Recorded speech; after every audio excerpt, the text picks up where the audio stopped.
What's up, guys? It's a miracle. Welcome to the stream. Yay. It We're is a beautiful Monday night here live in Las Vegas, Nevada, February 27th. And It was my dad's birthday. Shit. Oh, no. I gotta call my dad. Oh, no. Shit. We have to call our Hold parents once a year. Oh, you got... How are you all doing? It's great to see you. John Blaze in the stream. Good to see you, man. So, The 27th. It's exactly 1 month. I'm 1 month older from my birthday. Do I look tired to you? Feel tired. No. Feel groggy. I had too many. I have a donut hangover today. No, you look good. You look fresh. I was You look being like you're in a poisoned good mood. by donuts. Dutch Look like poisoned you're me. going He forced donuts down my throat. Huh, Dutch? You look like you're gonna kick ass at doing some co-hosting today. Do you have any donuts for me? That's what I need. I need some donuts. I think that's about the last thing we need right now. No, I need, not you. Yeah, we have a couple of left. Oh my gosh, I feel like I'm hungover. So, let's get this tournament going, Yes. shall we? Great to see everybody here. Thanks for joining us. We're going to be going deep tonight in some WSOP.com tournaments, and I'm feeling a win. We've been making a lot of final tables, and we've been missing out on that elusive W. The last time we streamed, I think we made the final table, right? We got like 5th or 6th against Pancake. Yeah. I think it was that. It's only one day that you streamed because you missed Tuesday because you were playing the Venetian or. Yeah, so we did the Venetian main, we did the Rio Circuit main event, busted both of them in spectacular fashion. Is that your sound? Yeah. We're going to have an echo. Echo! No, we're There's not an gonna echo. have an echo. It's not even an Tills. echo. It's in the earphones, dude. It's not even an echo, man. Okay.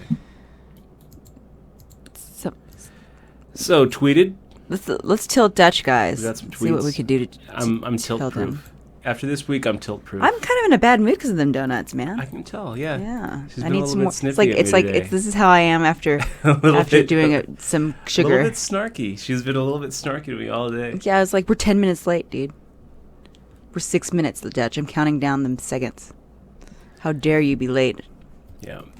Okay, let's load this thing up. I should fine you $1 or something, or I should fine you something. Oh, for every minute you're late, it goes onto my massage tax. That's what I'm gonna do. That's what I'm gonna do. You're 17 minutes late, so 17 minutes. It's my stream. I'm in good. charge. Well, if you come can't early- find me. If you're 5 minutes early, you can deduct minutes. Really? Sure, if you're early enough, but it can't be an hour. This might It has be to be a at good- least 5 This minutes. might be a good idea for me, you guys. I'm very much in the hole, very much in debt when Yes. it comes to Exmois down there. I always negotiate my massages. All right, so we're started, honey. We're sitting here in the 2K guaranteed. There are 102 players who started this thing. 77 What's this weekend? 95. Oh, that's a free roll. You're not gonna play anything, are you? I was gonna. No, I'm not. I guess. You can if you want.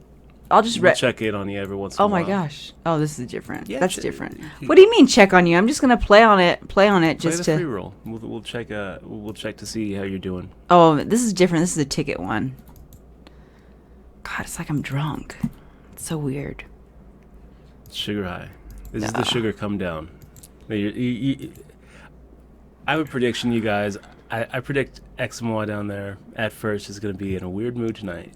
No, I'll be I fine. do. I think that she's going to be in a I just bad need a mood donut. tonight. I think that she's going to be. I have one donut left.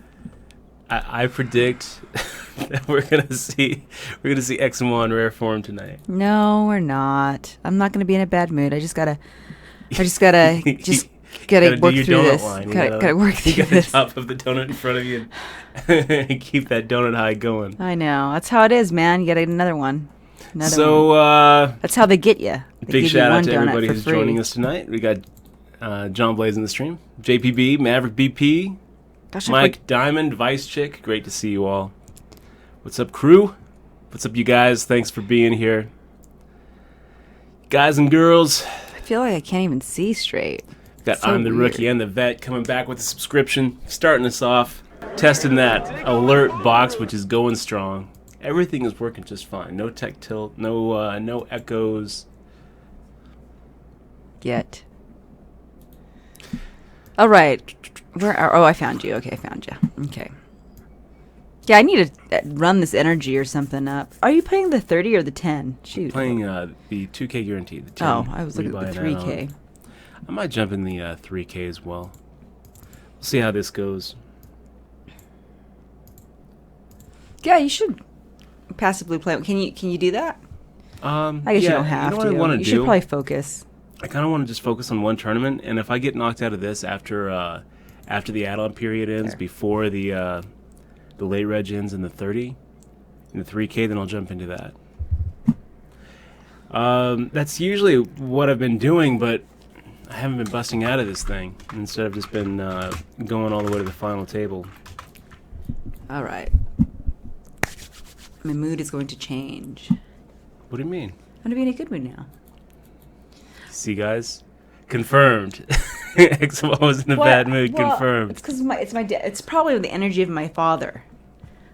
He's probably sending me fatherly vibes, saying, "My daughter doesn't call me. Nobody called me for my birthday."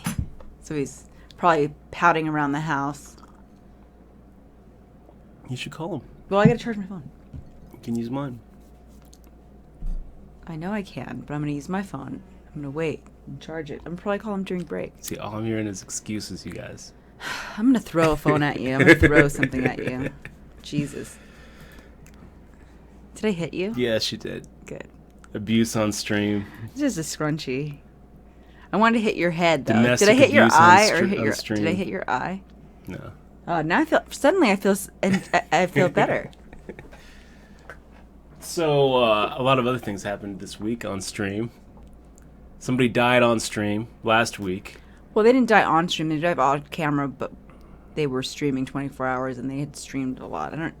He was playing World of Tanks, which is not I wouldn't think that was a really stressful game. World of Tanks? Yeah, so It's a war game.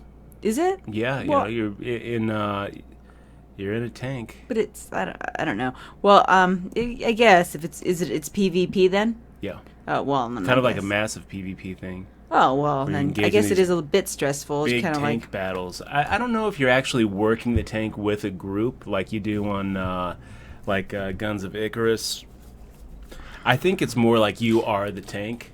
you're the tank, huh? Yeah. And you just kind of upgrade But yourself. No, it's a war game. Well, the guy was playing the whole week, like every day, and there was an article about how Twitch streamers have to keep up with their Twitch streaming every day in order to like gain a following, and I mean it just parlayed to that story. But the guy just played and had like a sleep and smoked and drank a lot. He did, I guess. So he actually died off camera. Do you remember his Twitch username? No, I'm sure it's. Sure it's easily found. I mean, Can you look it up? you look it up. No, I showed you the story. I remember reading the story. It's on my It was really Facebook. sad. What is his dad? Hollywood he guy had, found he it had for 3 me. Kids.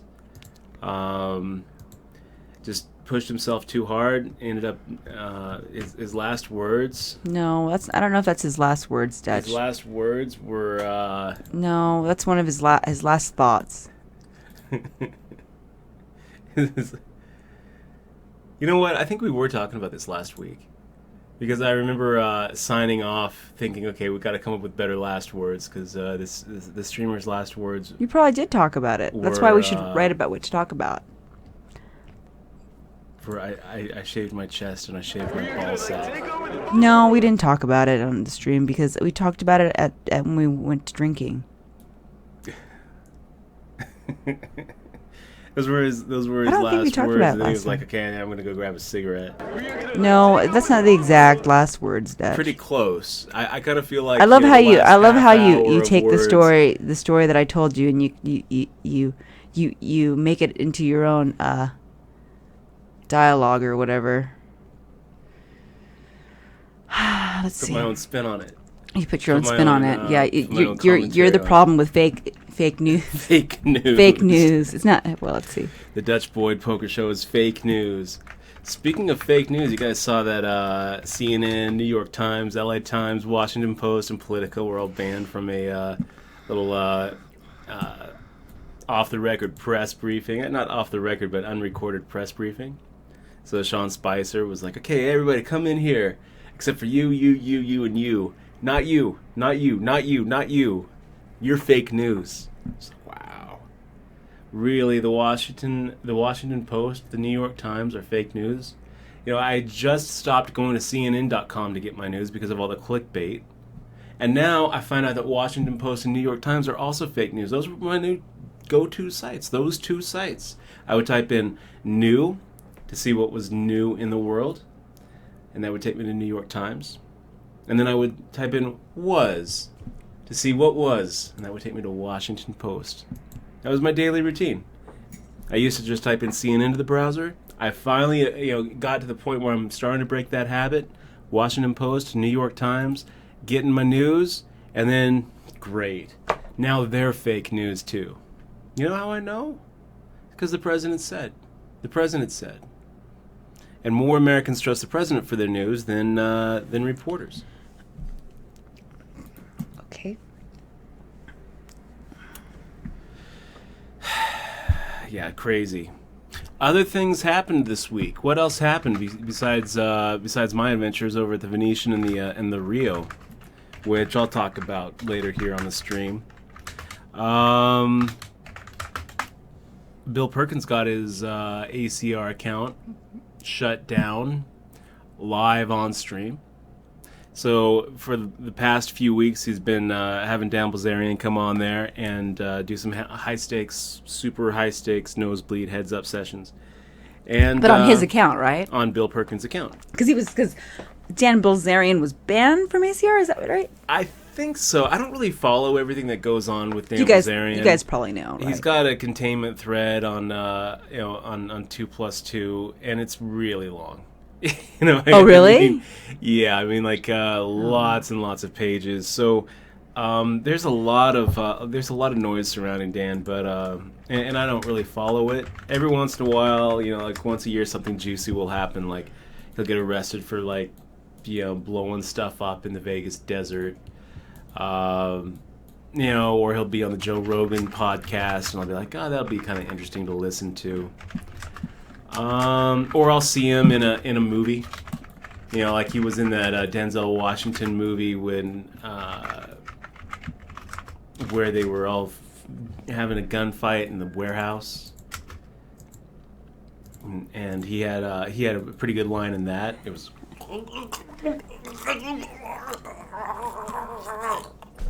That was Dan Bilzerian's line.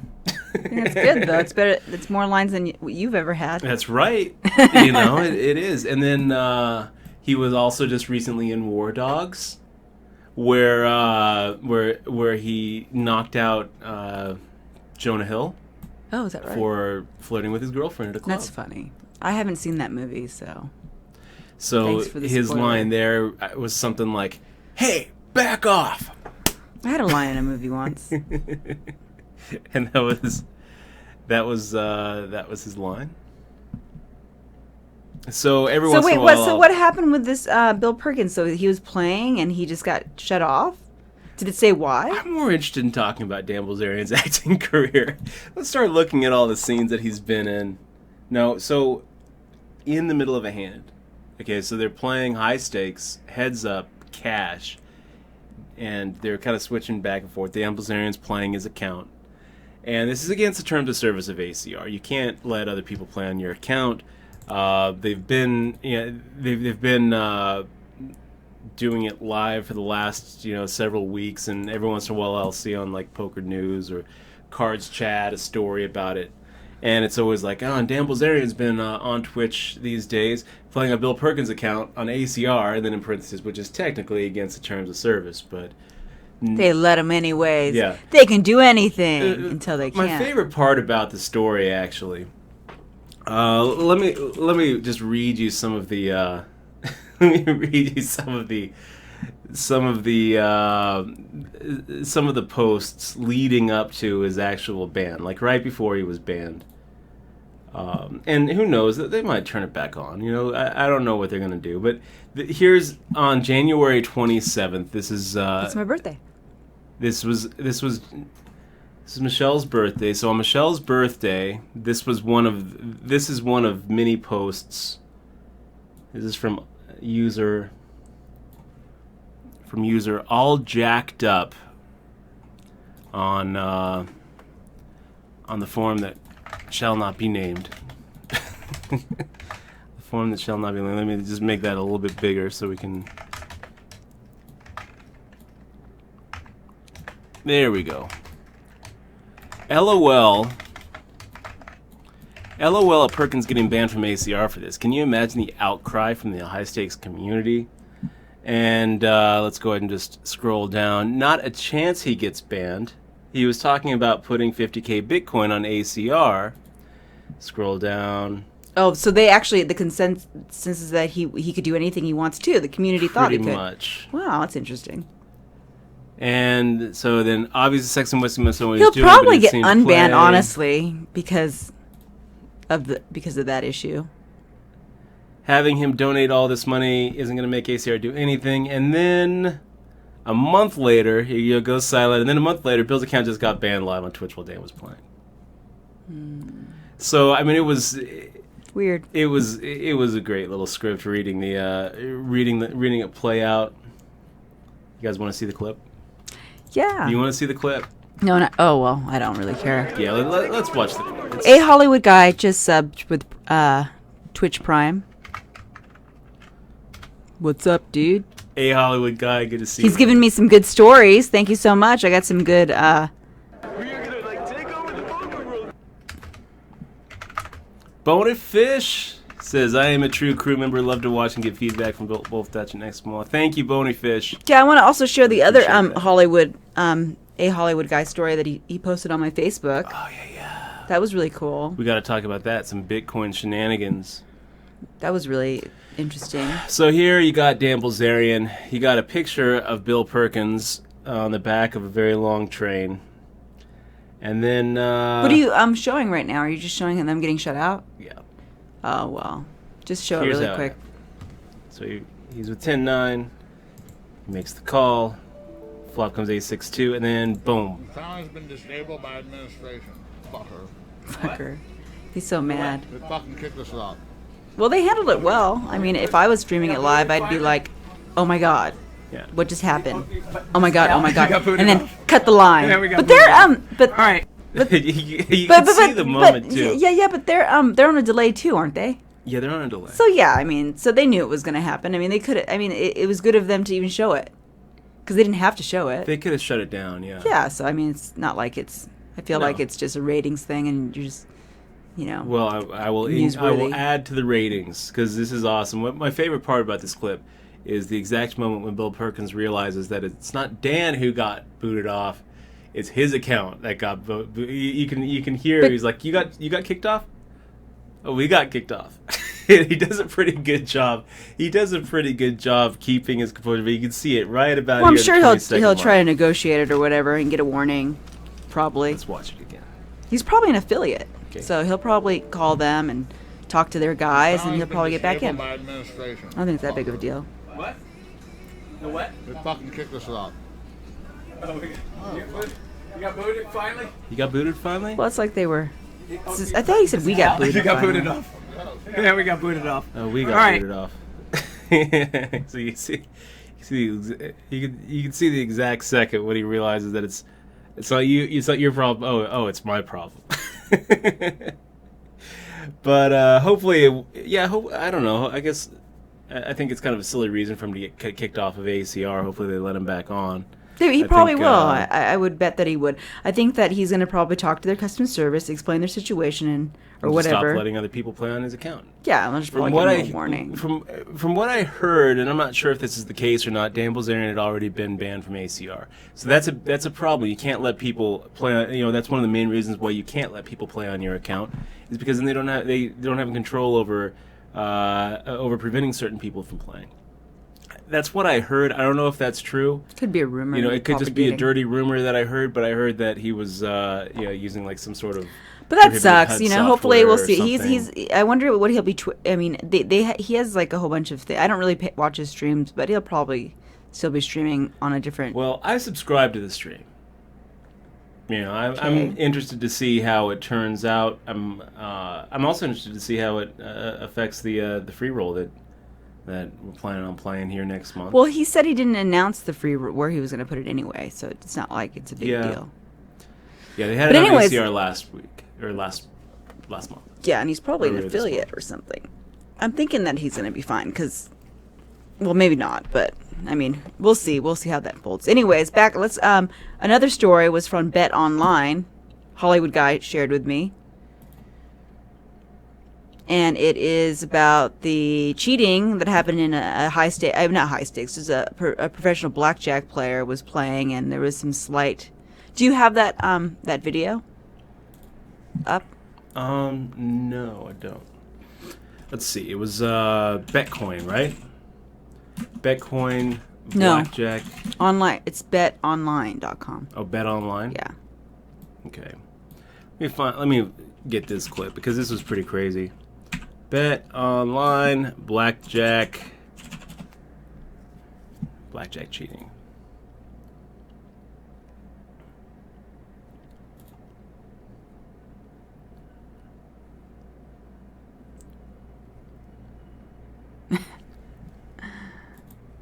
Do you have the Wow, here they have his face blurred.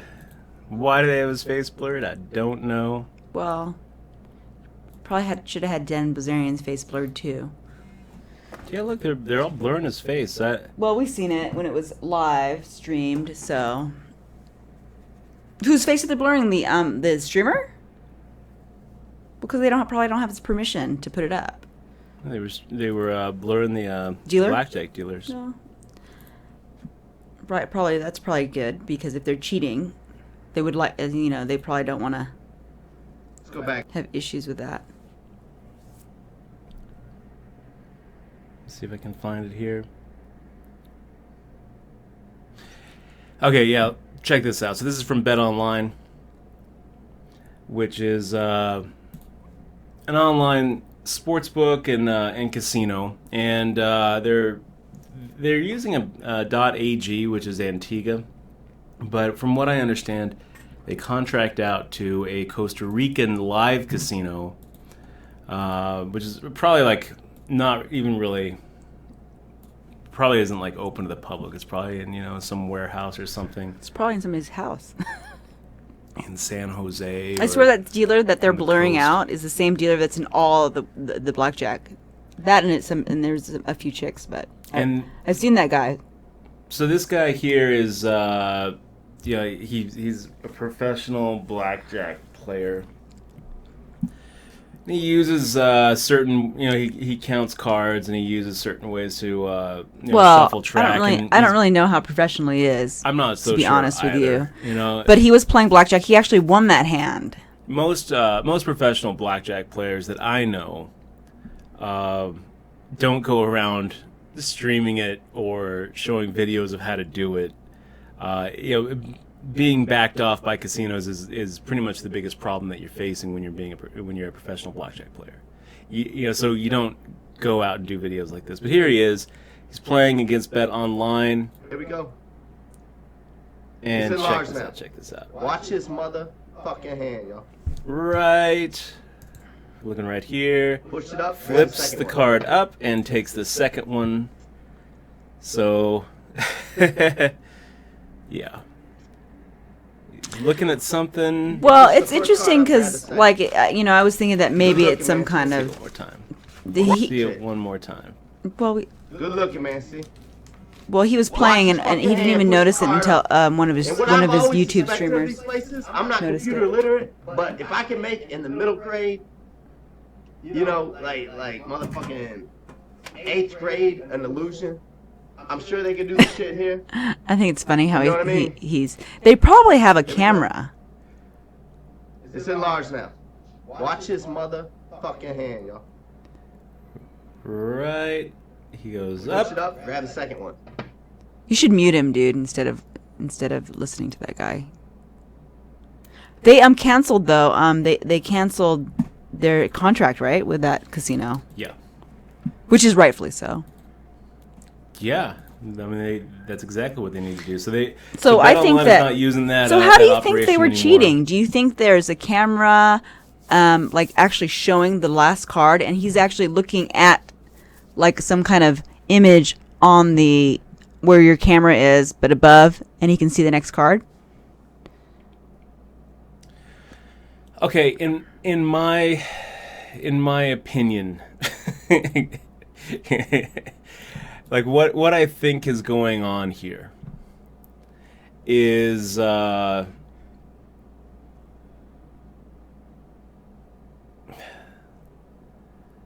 don't think that this is an innocent mistake by the dealer. I don't think that him pushing up the card and dealing the second card is just some innocent mistake. The fact that it actually affected. What's up, Bob Hatter? We're in the terrible twos, he says. It's great to see you, man. Thanks for supporting the stream as long as you have. Really appreciate you being here, Bob. Bob Hatter is easily He's been one here of the, since at the beginning. Pretty much, yeah. I think he's the first 2 years. Is been he? wielding that sword of the admin sword for almost since the very first week we started streaming, and has really helped us out. Definitely one of my favorite people that I've actually gotten to meet. So You guys are all our favorites, though. Bob, thanks, man. I really appreciate it. I wonder what this guy is all about. I wonder why he types in fold right in the middle of a hand. I mean, he can't do that. Because he wants to tell you that he wants to fold. You can't do that at Oscar's room. You can't say shit that's going to affect action.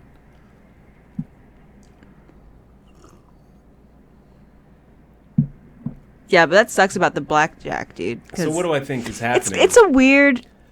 I think that they have some way to track what the top card is. Yeah, they probably have. They probably have some way to track the whole shoe, and I don't know how they would do that.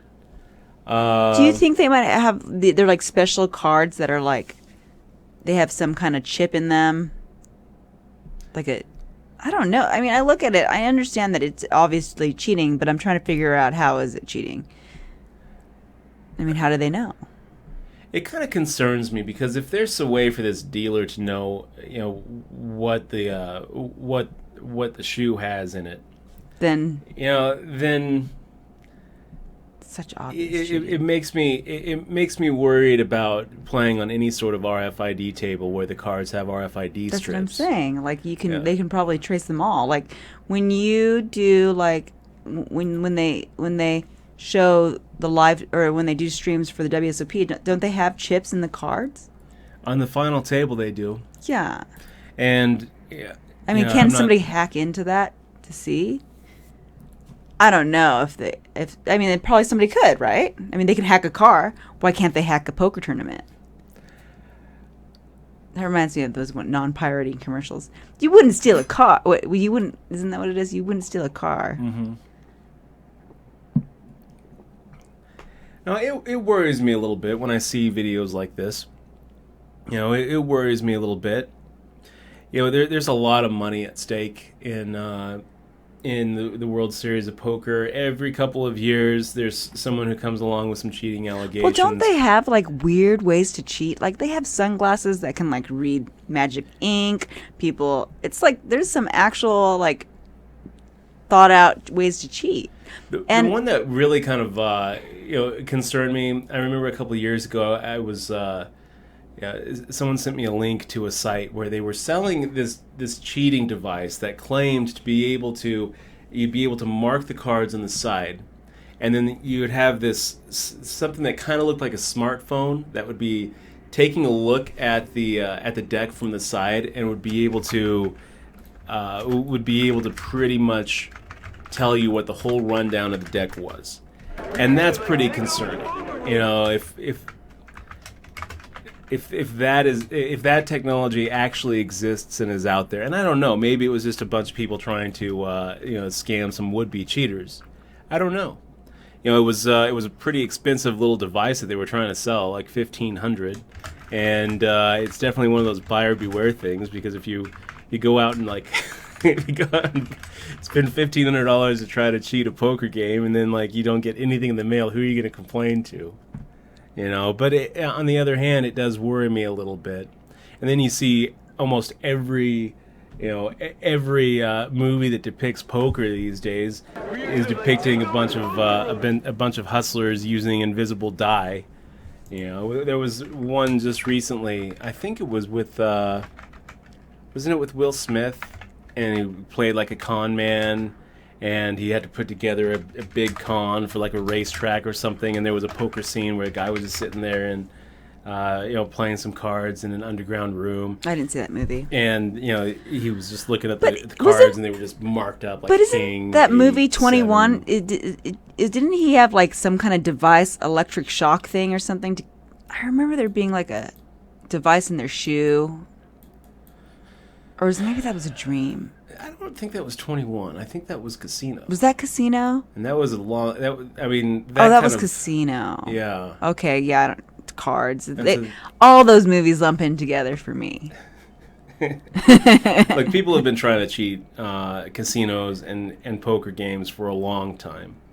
And I'm not convinced that... So they probably security out there with in the casino is really that effective at stopping it. So wait, with these RFID thingies, so this online casino can just like show what card's coming up next, like on a screen, just like right there. They can probably like a control room would. Yeah, I think so. I think that what is going on is this dealer is looking up at a screen, and he sees what the next card is and the card after that is. He knows what's coming out. And so he switches the cards. I wonder instead of giving himself a 6 and the player an 8, he gives himself an 8, giving himself an 18, and gives the player a 6. So in that scenario though, I mean, I'm surprised it hasn't been caught more. I mean, it seems like a pretty easy way to cheat. I mean, obvious. I mean, not easy, but it seems like a way that they would have done. I mean, there's a lot of blackjack streams. Has no one not ever noticed it? Yeah, no, I mean, like this little group in Costa Rica that was doing this, probably, each time they did it, it was probably a $160 little move. Probably did it thousands of times. You're looking at, them cheating players to the tune of, $250,000, $500,000. And it's worth it for them. So, just to break off from the story here, JD Cole for 2 years in a row, and Ferrari Doctor JD, just subbed. See you, man. And Ferrari, thanks for the Twitch Prime sub, man. I bet, really appreciate it. Thanks for being here, being so awesome. And I bet they're all talking about the Oscars last night. Speaking of Oscars everywhere, Oscar in the room. That was a show. So I didn't actually get to see the videos of it until I came home.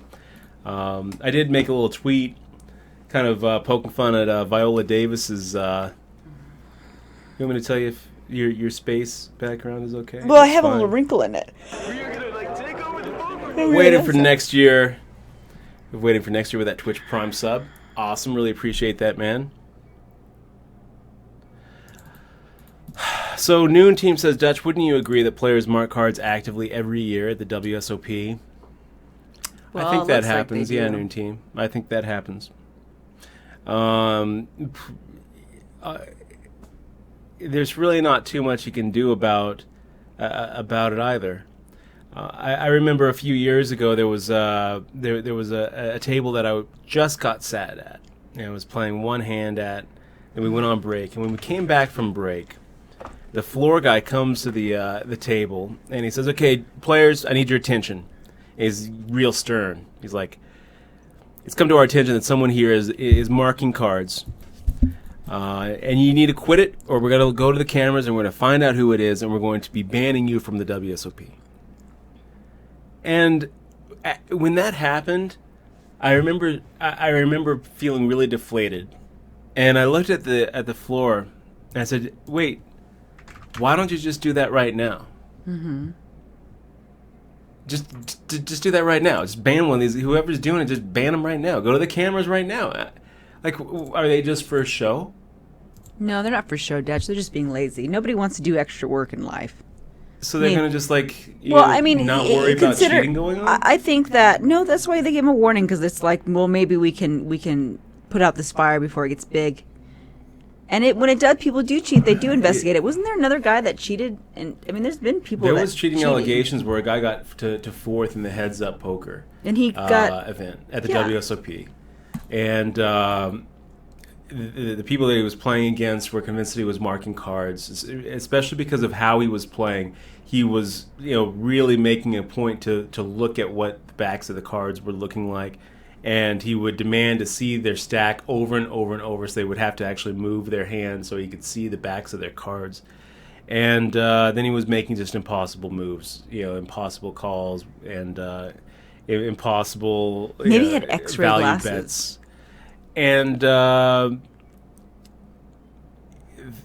nothing came of it. They launched an official investigation, but what does that mean? Well, it probably just means that their security team takes a couple of the decks that that were at those tables, if they can even track them down by that point, and checks them for, puts them under a blue light or a black light, and checks them for some invisible dye.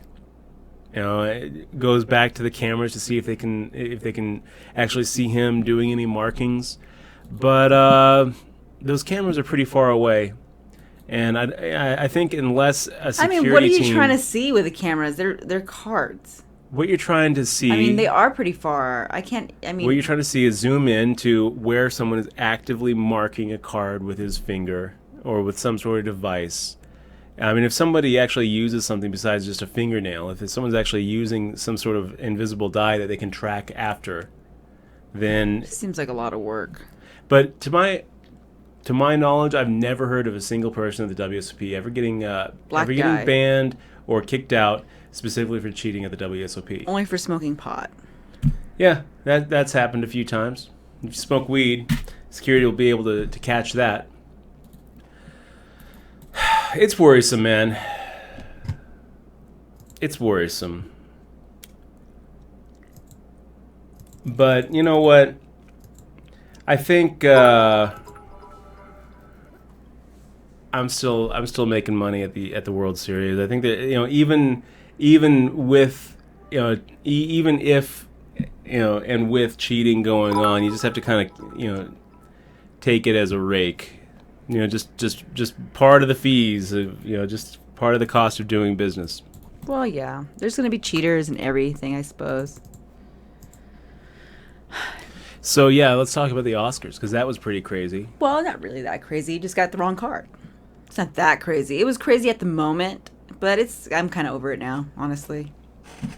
In case you missed it, last night La La Land was a huge favorite to win Best Picture. Everyone thought it was I going to win didn't think it was Best going to win. Picture. I thought Moon. I said that movie deserved. What is it called? What was it called?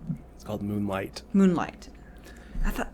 Yeah. I didn't think it deserved Best Well, Picture. I did because it had all controversial elements, and it was something that had never been done.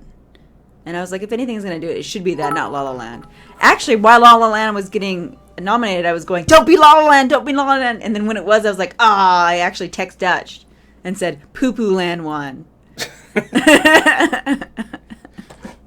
And then I loved La La Land. And then I as thought I it was great. texting him, all of a sudden it was, I was texting him and then I hear, wait a minute, we didn't win. It was really weird, dude. That was really fucked up, man. It was. So they're up there on the stage, Warren Beatty, Faye Dunaway. I think, and They're it's not reading Warren Beatty's fault, it's Faye Dunaway's fault. Yeah. Because she was like, oh, Warren, La La Land! Stop being funny. It's La La Land. La La Land! And so Warren Beatty, at some point, looks down. He knows that he's got the wrong card. He should have did what she should have did when she said La La Land. He should have went like this. And I kind of think that what was going on in his head was, well, it probably was La La Land. I hope it's La La Land. Let's just go ahead and let this play out. Rather than, stop the music, we got to make sure. That's what he should have did. Because, La La He Land should have was said, such an overwhelming I favorite. think we have an error Everyone here. expected La La Land to win, so it was no surprise. Because the envelope said on it, best actor. The envelope said on it, best actor. So he said, I think I have the wrong card here. He should have just came to the camera. They would have zoomed in, and then the producer would have looked like an idiot, but he would have ran out. Here's the real card. It would have looked better than what happened, where the whole La La Land team rushes up on stage And they play the gives music. Yeah. Whatever the music is. Yeah, the City of Stars or whatever. It's gonna and be they won a fun. lot of awards. So They even said that they're they won thanking their they got family, nominated they're for the thanking most their awards. wives. And it's like, oh, okay. And then at some point they realized that there was a mistake.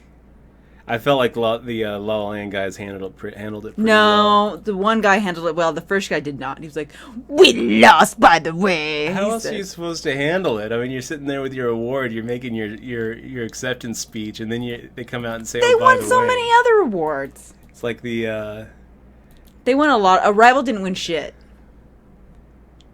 Arrival won. Did it an win Oscar. one? Oh, it did win one. It won Best- sound editing. Best sound editing. Best sound. That's nice. Anyway. Yeah, it's like you're sitting there accepting your accepting your Best Picture Oscar, the pinnacle of a film career, and all of a sudden, You know Ashton what? Kutcher You know what? comes No. This is it. You know what? That's out. karma. Some That's camera karma. saying you've been punked. No, Dutch. That's karma How is from this- La La Land. How is that karma? Because it was a fucking horrible ending in the goddamn movie. Okay, That's don't karma. spoil the ending That's for anybody who hasn't karma. watched it. Karma, La La Land. That's It what is- you get No, for such a shitty movie. and somehow Moonlight was a much better ending. I didn't even remember the ending of Moonlight, honestly. I just remember that the premise was very good. It's a very good premise, Dutch. La La Land was it's the same old Hollywood fluff. In my opinion, it was just like them making a movie about themselves.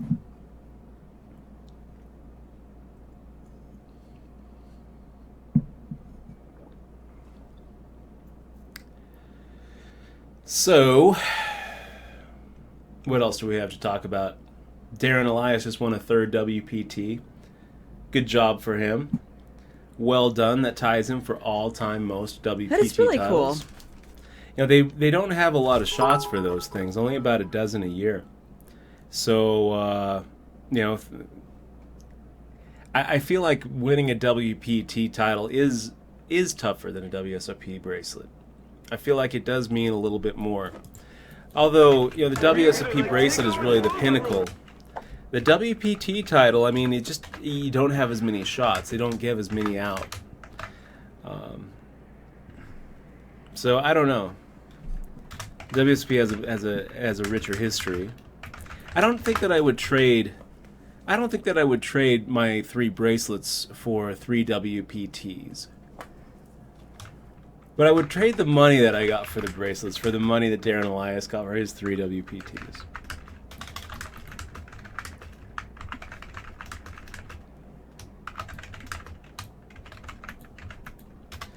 So, Trevor Harvey, good to see you in the stream. By the way, Stephen Rushing, thank you very much for that 18-month sub. You guys are awesome, man. I'm sorry that I seem like I'm in a bad mood. I just need a donut or something. God, it's just weird. Hey, Dutch. So the chat's talking about how, I guess, Polk was mocking Perkins about the ban or something. Well, I have to see the tweet first. You know what? And to be fair to Polk is this, guys.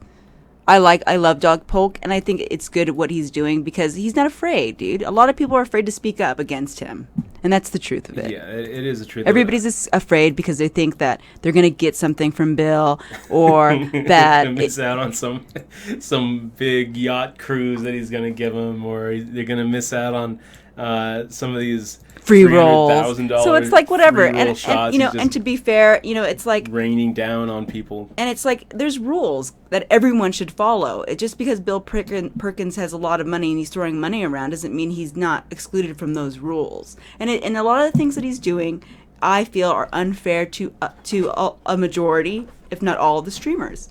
You know, and Polk has the courage to not give a fuck and say shit about it. We don't even talk shit about Bill Perkins because we don't want to get into that drama. So I commend Doug Polk for going out and twittering out and, you know, saying what he says. Well, I don't think that Doug would have really made an issue of it if Bill hadn't started The guy kind thing. of shots firing first. Sure, it was like, yeah, sure. There was Which a is little bit kind of a of a Twitter back weird- and forth a few weeks ago, and I think it stems from Doug Polk criticizing Dan Bilzerian. So it's like buddies being buddies. When people think about poker players right now, you go talk to somebody at a nightclub, and you're like, "Oh, I'm a professional poker player," and they look at you and they're like, "Oh, like Dan Bilzerian." have you ever played with Dan That Bilzerian? is funny. And he's just like, no. I like Doug Polk because I like Doug Polk because I feel like he's genuine and he's honest. Period. When Joe Rogan has Dan Bilzerian on as up next, we have one of the most famous, most successful poker players of all time, Dan Bilzerian, professional poker player. And every poker player out there is like, what are you even talking about? Dan Bilzerian isn't a professional poker player. Everyone knows that. I've never once, not one time, seen him at a table at the World Series of Poker. The only time I've ever seen him even playing poker is at Aria in a private game that nobody can play. So who knows if he's actually even playing for money. He could be playing for Twizzlers. You know, he could just rent Bobby's room and he's like, okay guys, we're going to have $7 million in front of us, but we're not going to really be playing. You know, who fucking knows? No one knows. You know, maybe he is the most successful because of, cash games. Or maybe what is almost surely more likely is he's using poker to launder money that he got from his dad, his dad's financial crimes back in the 80s and 90s. That seems to me a lot more likely. You know, in my opinion, that's a lot more likely. So it's just a little irritating for, real professional poker players to, when you're talking to people who don't know the industry, who ask you if you've ever played with Dan Bilzerian, and you're like, Dan Bilzerian is not a real poker player. You know, ask me if I've ever played with Phil Ivey. Ask me if I've ever played with Helmuth, with Negronio, with Antonio, with Dutch any Boyd, of these guys, with Doug Polk. You know? Yeah, Doug. And the answer is yes. Yes, I've played with all of those guys. You know, have you ever played with Dan Bilzerian? No, because Dan Bilzerian doesn't play poker unless it's in a private game that no one can see, or in a movie. You know, so private that he's the only one in it. You know, or unless it's on a yacht playing on someone else's account. For Twitch ratings. So Doug Polk, came out pretty strongly against Dan Bilzerian, and I guess, Dan Bilzerian and Bill Perkins are pretty tight. So I think that is what led to Bill Perkins firing some shots at Doug Polk, and so Doug Polk fired back. You know? So I don't see him Twitter. I don't see him adding him. Did you see I don't know it? about the anything on Twitter. Yeah, was it on a video? Then? It was on his video blog. I haven't seen it, so I guess Polk that's something did to put a on my blog list. it, where he talked about that. Mm-hmm. He talked about the Jason Mercier cheating allegations. So Jason Mercier is accusing somebody of cheating him on open-faced Chinese, Pineapple open-faced Chinese. I don't really know anything about it. I've played on the app before. I think I probably know a little bit more about open-faced Chinese poker than Doug does. You know, after watching that video, I was like, oh man, I should challenge Doug Polk to some open-faced Chinese poker. But Doug Polk says some interesting things about open-faced Chinese Pineapple. One of the things he says is it's not really poker; it's a puzzle game, and he's right. You know, there really isn't too much there's not a lot of outplaying your opponent in an open-faced Chinese Pineapple. I love open-faced Chinese. When, for some, it's a lot of fun. And if you want some really good information, I would say Google Six Peppers. Derek Haney has done a lot of work on trying to solve the last few rounds of open-faced Chinese poker Pineapple. He has these little quizzes on his Twitter all the time about, okay, here's your three card hand. How do you set it? But these are usually like the Sixth Street decisions.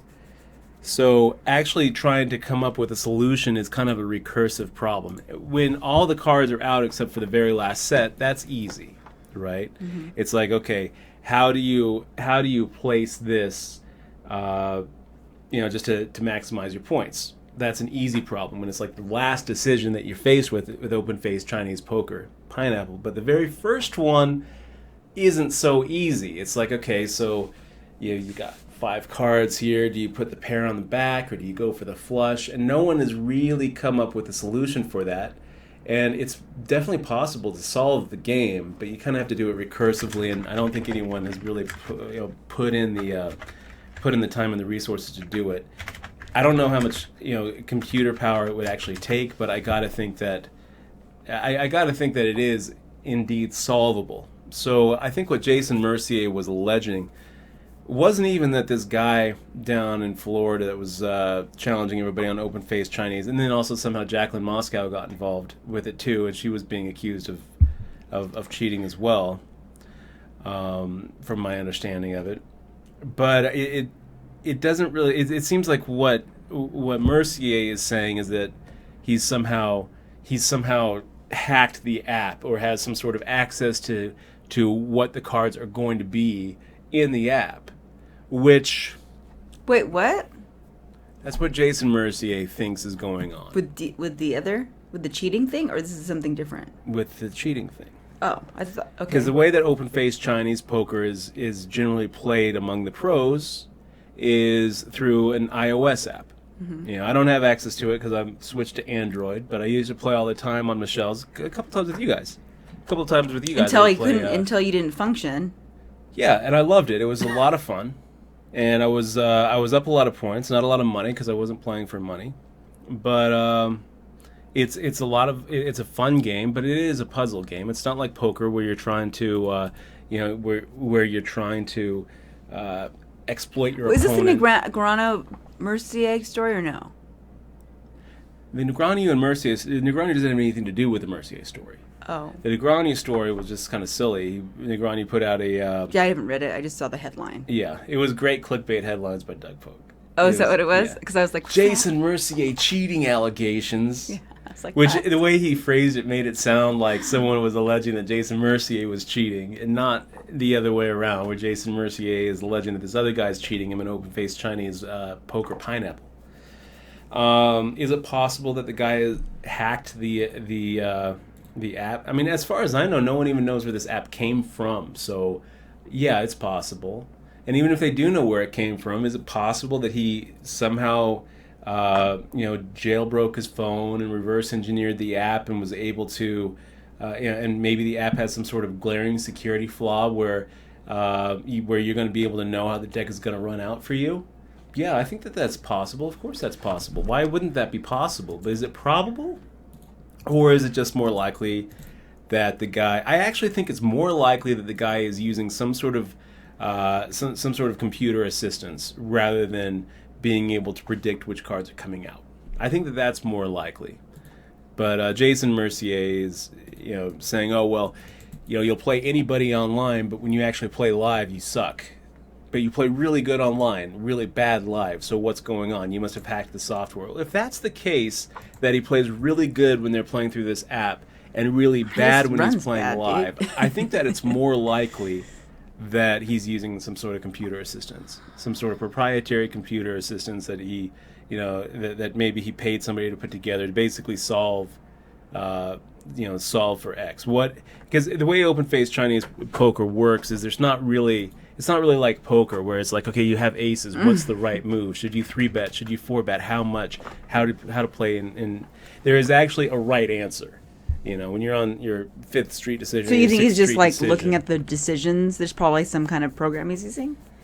I think so. Yeah. Well, yeah. I mean, it's just like Words with Friends, guys. Come on, nobody ever fucking. When you play Words with Friends, everybody uses the goddamn dictionary. Example, even though Words with Friends is a little bit deeper of a game, but I do think that with Words with Friends there is a right move. There's a right. But what I'm saying is, there's people fucking googling words, and it's not like you're I mean, there's no legitimate. And you wouldn't play Words with Friends for high stakes. Some people do probably though. I can see playing Scrabble for high stakes when you're actually face to face, but you'd be like, okay, let's play Words with Friends, but don't use any of those cheating programs. Yeah, don't use a dictionary. Yeah. The nice thing about Words with Friends as opposed to Scrabble is there's no challenges, so you can just... I mean, if anyone... I mean, that story's all fine and dandy, but come on, guys. You're an idiot for playing it anyways if it's not face-to-face. Well, he's not, because he's made a lot of money doing it. Well, I guess until somebody's tired of losing money. It kind of goes back to what we were talking about, where, when it comes down to it... Well, I guess we don't really know how he's playing either. Well, he's like, Jason has a pretty good reputation for being but clean in poker. But you don't know, though. I mean, I'm sure he does. No, but you don't know. But that's why you know. Some things you know. I don't. Whatever, dude. I fucking look at the dictionary when I play Words with Friends. Random dude beating Jason Mercier live would be different. and cheating to do it is a lot more likely than Jason Mercier cheating. Way more likely. But you're right. It's not a 0%er. I mean, come on, It's not dude. a 0%er. If you're gonna play that shit with high stakes or whatever stakes they're playing, they should do it face to face, man. Well, With something like that, or at least something where it's it's kind of hard. I mean, it's hard because poker is different. It's better not face to face. It's better because you can play with 40 people. Well, at I mean, once, are they switch playing? back Are and they forth between the games? Are they playing it like they're playing it like take a turn, I wait a day, and then you have a turn? That's exactly how they're playing. See, I think they should play it like they play like online poker. It's happening asynchronous. right No, now. That's why it's better than That's why they can do it between hands at the poker table. They're sitting here playing a live tournament, and they go back to their phone and they switch back between the 50 or 60 matches they've got. And if one or two of these people that you're playing are cheating you, well, you quit them, and you don't play them, I suppose. Basically, you just chalk that up as a cost of doing business, like another rake, like I was saying before. Even if the World Series of Poker, for example, is just crawling with cheaters, it doesn't mean that it's not beatable. It just means that it's another cost of doing business. Another percentage is being taken out from people who aren't playing. And a lot of these cheaters aren't actually really good at poker. That's the truth of it. There's plenty of games I've been in where I suspected two people were cheating, but they were doing such a piss poor job at it that I don't think that they were winning. This open-faced Chinese thing is pretty much the same thing. And the solution is not just to be like, oh, well, don't play online, just play live. If you're playing for cash. Because he just said it himself. He plays really good online, but shitty at cash. Well, that's or why shitty live. He just said it. He play just said him, why. That's all. You just don't play him. He just said You quit why. him. He said why because he wins his money live Well, with that guaranteed, guy. Jason Mercier would be doing himself a disservice if he stopped altogether playing open-faced Chinese pineapple in this app. Sure, I guess. Guaranteed. Do you feel like it's a disservice for you too? Well, no, I don't. I don't.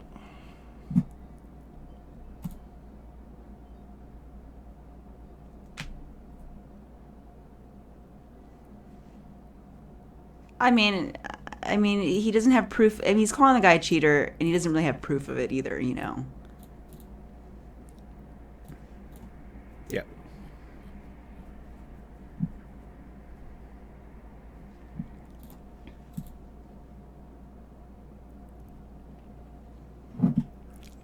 Use a dictionary.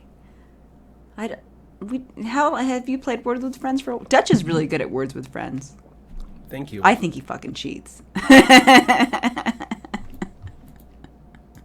So I stopped playing you. See, I quit you a long time ago, Dutch. You freaking QI. What the fuck is QI? It's funny.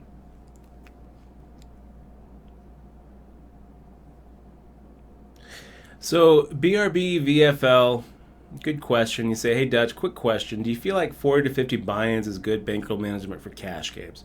And what if the buy-in at this poker room allows 150 big blind buy-in?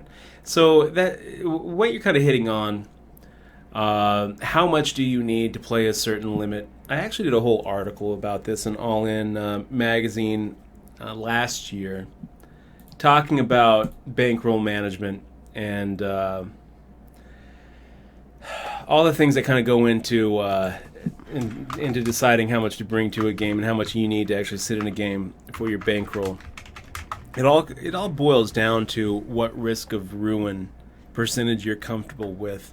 It doesn't matter how many buy-ins you have for a game. Your risk of ruin is never going to be 0%. And by risk of ruin, that basically it's a mathematical term, which means what are the chances of a certain number reaching 0? People use risk of ruin when they're coming up with investment models, but it's also pretty useful when you're coming up with poker models for bankroll management. This rule of thumb of 40 to 50 buy-ins in a cash game, I feel like that's a pretty good rule of thumb, but that's all it is. You might, it's just like a rule of thumb. It doesn't mean anything. If you actually want to come up with what the right buy-in is for a certain game and how many buy-ins you need to play a certain game, You actually need a little bit more information. You need to understand what your expected value is in that game. You need to understand what your variance is in that game. And you need to understand what risk of ruin percentage is acceptable to you. If your EV in a game is negative, no amount of bankroll management is going to switch it to positive. So if you're not beating the game to begin with, it doesn't matter if you have 50 buy-ins or 5 billion buy-ins. Eventually, you're going to hit that risk of ruin number. And if your EV is higher and your variance is higher, your risk of ruin is going to be higher than if your EV was really high but your variance was low. Like for example, if you start really tracking your results and you find that in this particular game that you're playing, the particular limit at a particular casino against very particular players, that in that situation over 100 different sessions, you have come out ahead 80% of your sessions, just an insane amount of your sessions, and only lost 20% of your sessions, and you have a really strict stop loss, so you don't lose more than 2 buy-ins in the game. Then you can start kind of coming up with some actual numbers using some of the bankroll management formulas out there to say, okay, well, this is how much I need to have a risk of ruin under 2%. And this is how much I need to have a risk of ruin under 5%, or a risk of ruin under 0.5%. But all it is just managing your risks. And the truth is that every single game you play is going to be different. You can't ever really know what your expected value is in a game, what your variance is in a game. Even if you were to track everything like you're supposed to be tracking, you're still not going to know. Because all you're going to know is what your EV was, not what your EV is. All you're going to know is what your variance was, and not what your variance is. When you see a lineup, it doesn't even matter if it's the same lineup that you've been playing exactly, the same people in the same seats that you've been playing, the same home game you've been playing for 20 years. Because maybe Joe in seat 2 actually, read the new John Little book, so now he's going to be really good. Or maybe, Bill in seat 5, who usually plays really good, is going through a divorce, and now he's going to be playing really horribly. It doesn't really tell you anything about what the future is. That little disclaimer at the bottom of every investment that you ever make. Past results is no predictor of future results. Guarantee whatever. Let's make the fold here with a 9. Hey, Dutch. J.D. Cole wants you to do a shout out to his daughters. Shout out to the Cole girls. Let's see. Their names are Alexandra and Lilia. Yes. Hello, Alexandra. I apologize for cursing. Sorry. Great to see you on the stream. I'll work Alexandra. on it. I'll bleep Make sure myself. not to buy into a game unless you have 50 buy-ins. Beep. Lilia, Beep. probably time to Go to bed. bed. Go to bed. It's getting late. It's almost 8:16. Brush your teeth. Go to It's bed. almost 8:20 p.m., you guys. It's 8 o'clock. Jeez, it's late. So, great to see you. Go to bed. Go to bed. Anyway, BRB VFL, I would say 40 to 50 buy-ins is about right. And I don't really think that the maximum amount that you should buy in really should determine it. I think that 40 to 50 buy-in rule of thumb is assuming 100 buy-in, 100 big blind buy-in. So if your poker room allows you to buy in for 200 big blinds, for example, let's say you're playing 2-5 no limit, but you can actually buy in for 1,000.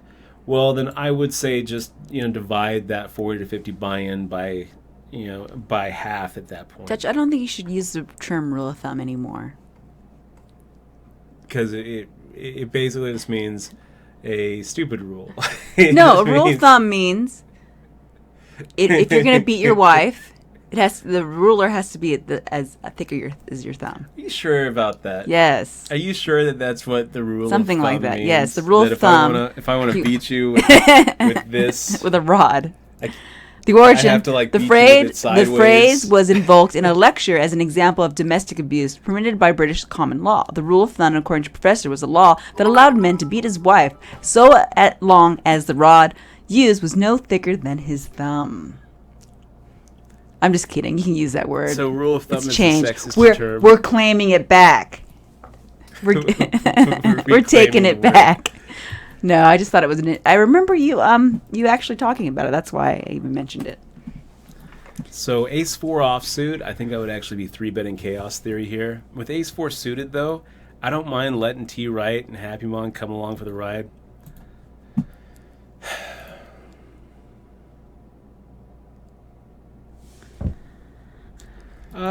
Jean-Paul the Great, glad to see that Timex is on Twitch, and I don't have any problem with giving established poker players a sub button. Yeah. You know, Awesome. I started streaming and got the sub button pretty quick. If Like a week or 2 weeks, I think. So I don't really have a problem with it. Yeah. Oh, by the way, we have another announcement, Dutch. We have a new phone number for Reels. We do, guys. We have a bad beat hotline. Well, a bad beat or some cool stories. Anything that you want to call in and talk about, and we can play it on the stream. Or you want to shout out? If you want to shout out, hey JD Cole, you should have the girls call in and say hi. We now have a hotline, and we'll listen to it, and then the next stream or the next week we'll post it.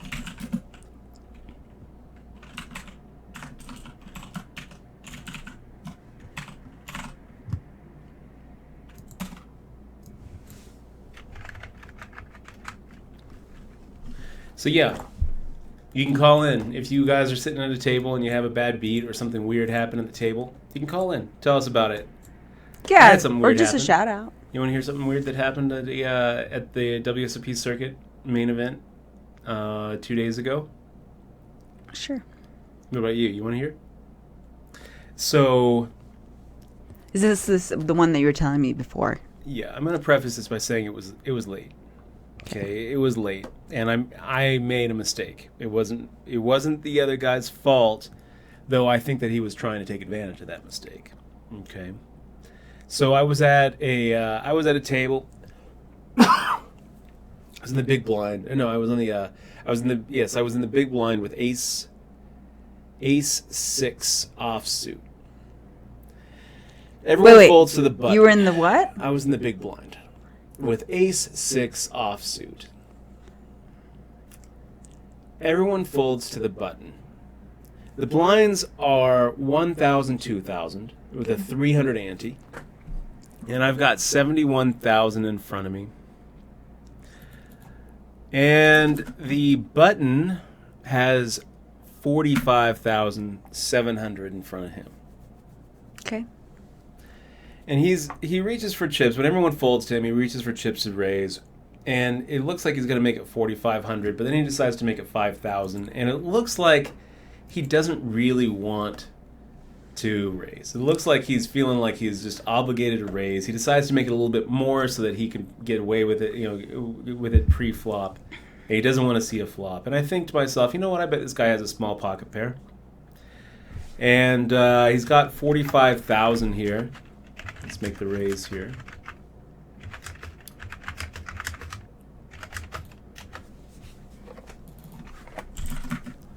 He's got 45,000 here. He just made it 5,000. The small blind folds. And I'm thinking he probably has a small pocket pair or he has court cards like king, queen, king, jack. And my ace is actually ahead. I don't think that he has a big ace. I think that he has one What of did he those raise two it types to? of hands. He made it 5,000. Okay. So I think to myself, if I re-raise here to 15,000, then that actually gives him the perfect price to re-shove. And it's going to put me in a real lame position because I don't want to be calling with ace-6 off for 45,000. So I decide to just shove. I just make the shove. Okay. So Not you gonna don't give him raise the it to option. 15K. You say, fuck it. I say all in. You said, hey, if you want to fucking, okay. Or I'm sorry, F it. Beep it. Yeah. Beep it. So he makes the call. Sorry. He makes the call. He turns over eights, and I'm in bad shape. 33% of the time an ace comes, but most of the time I'm going to lose the hand. And What it's do you gonna take think- a big chunk out of me. God, that sucks. It's going to leave me with like 13 big blinds. Mm-hmm. Right? Like, okay, whatever. Flop comes out. I miss. The turn comes out. No ace. The river comes out. I have no draw except the ace. 3 outer. Come on, hit it. No. Wow, scoring me making that 3-bet from the small blind. Let's just go ahead and make the call here. So he doubles through me. The dealer counts him down, 45,700. Mention again, it's very late. It's 2 in the morning. They're going to have us play until 3 in the morning. So I count out 45,700. You know, nine great chips, which are the 5,000 chips.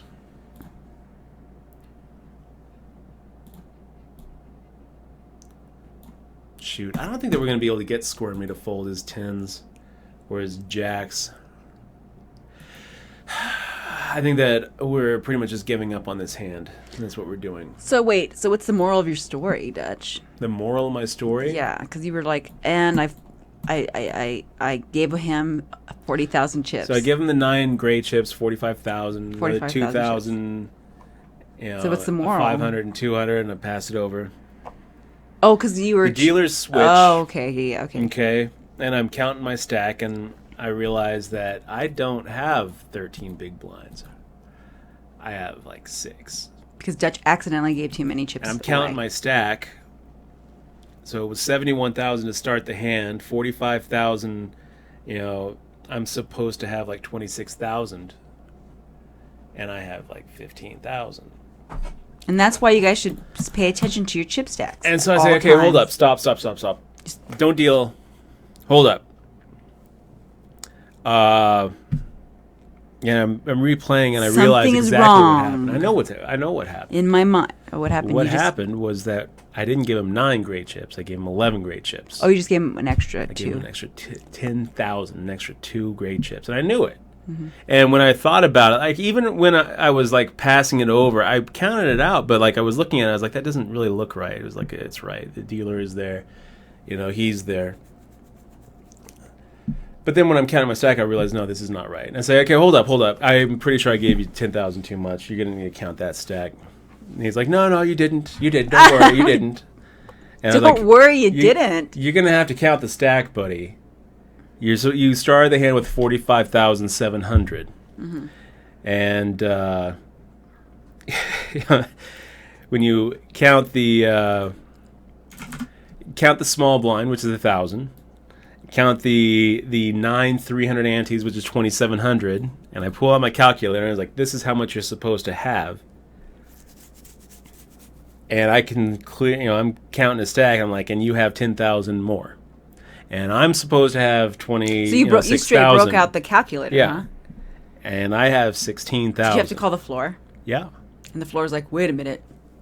Okay, wait a minute. Dutch Wait, is don't right. deal. Let's figure this out. He looks at the dealer. He's like, how much did he have? He's like, well, I just sat down. So he had to go get the other dealer. And the dealer's like, it was 45,700.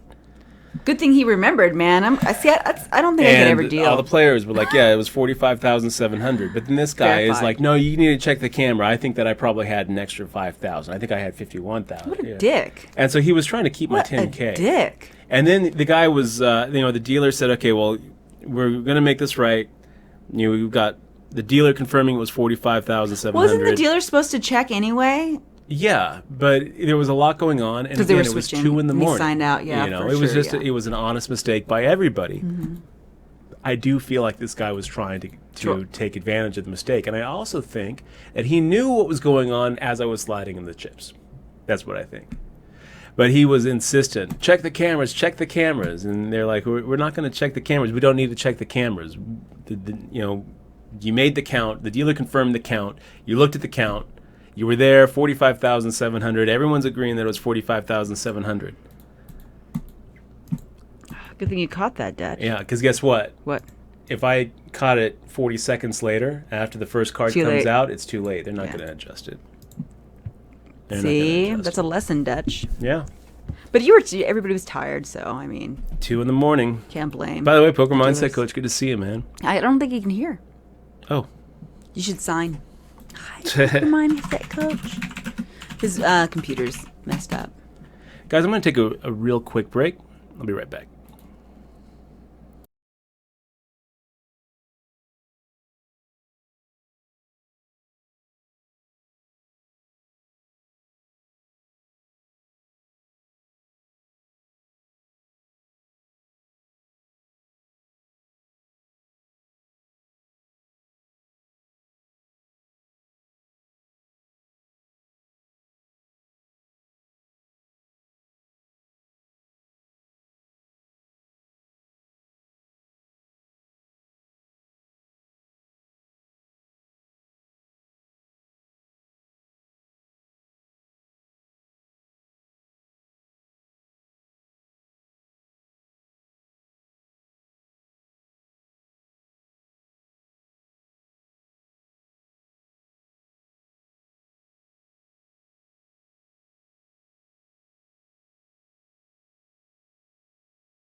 Okay, guys, we're back.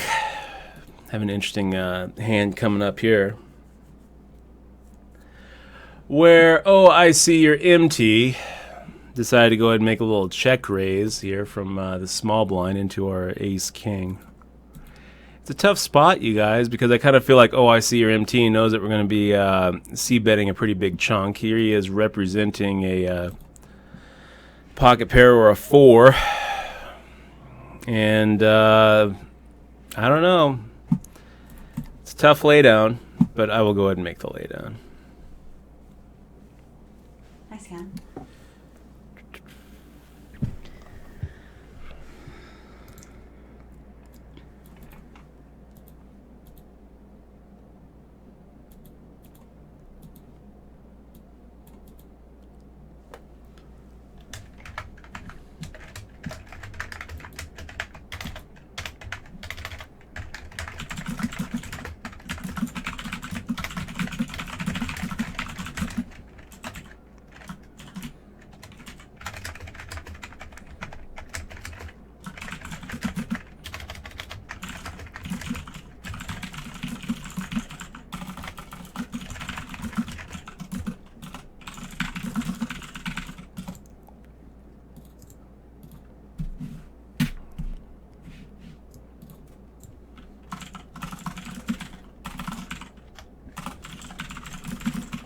Okay, Dutch.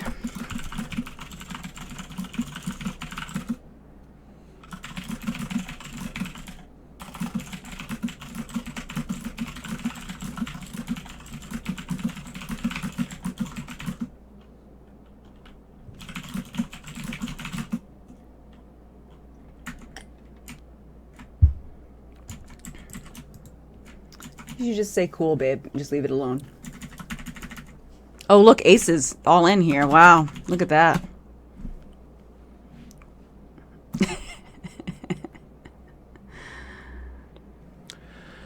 Nice hand. Make it rain. Making the fold here with the king 7 suited.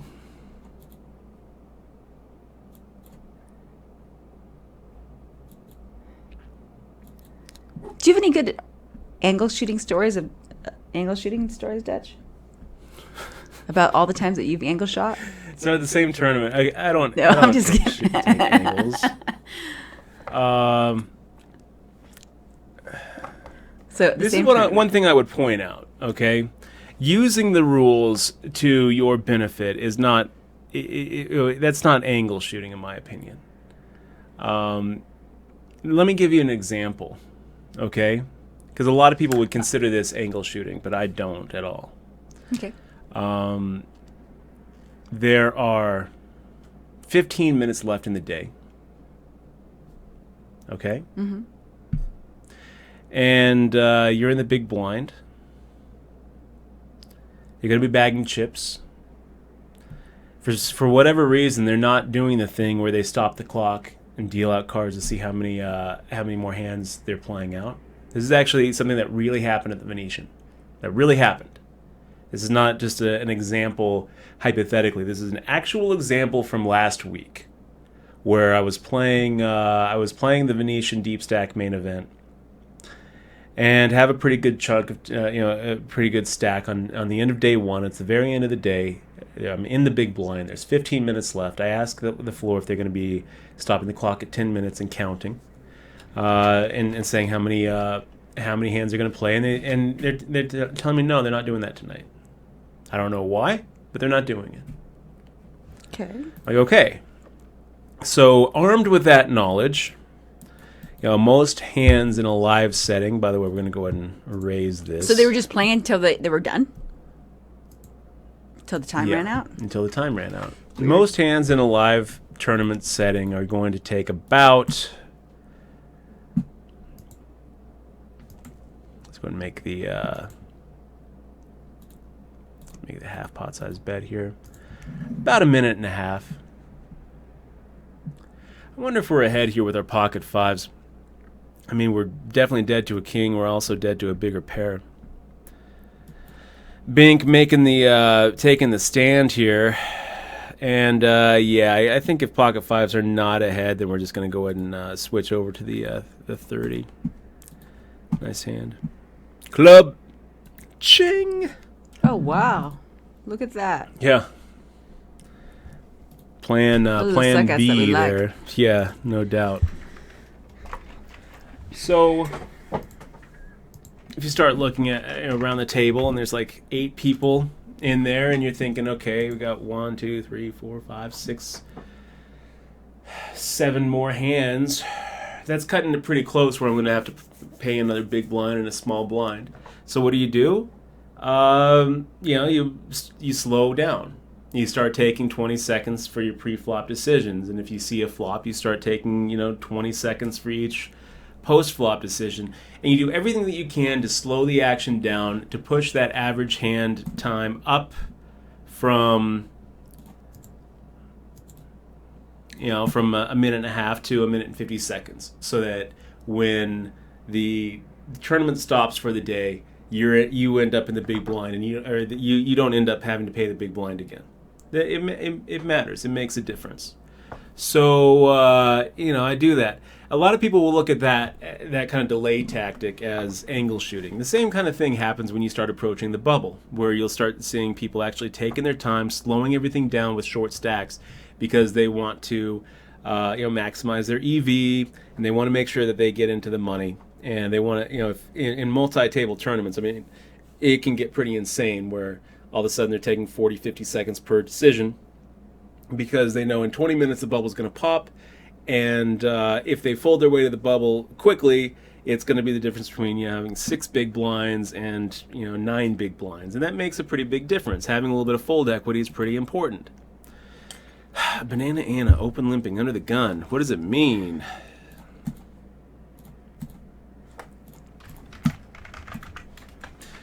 Is that angle shooting? I would say to you, no, it's not at all. That pretty much every professional sport you look at, football, basketball, whatever it may be, clock management is part of the game. You start running a lot of running plays when you're ahead and you want to run out the clock, and you start running passing plays towards the sideline when you want to stop the clock. Clock management is a very big part of the game. So, in my opinion, it's not angle shooting at all. A lot of people look at that as angle shooting. But here's something that was a pretty funny angle shot that happened in that same tournament where the guy was trying to take the 10K from me. What was that guy's first name? I don't want his last name. I'm not sure. I recognized him, but I don't. Was he a remember. professional poker player, like a pro? He's a regular, but no, I don't think so. He's an Asian guy, and I don't know his name. Oh, he's trying to hustle you. Maybe. Rest in peace, POS hybrid, Brian Venegal. Yeah, that sucks. So there was this guy. He looked like he came to play. He was wearing these real dark sunglasses and the hat. He's hunkered down. Wow, look at Mermaid making this min raise. All right. Pretty fucking good flop for Queen 10. Oh. They even have the Queen of Clubs. Shit. Yeah. So I was like, I don't like that flop. It's pretty good.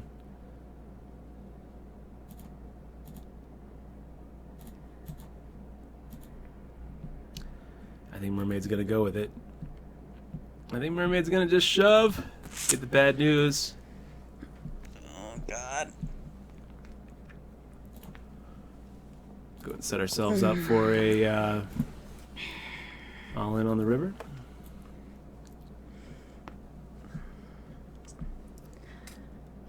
I have a mermaid in Terraria. I have a mermaid costume. Wow, calling. Wow, and then you hit everything. We have the nuts.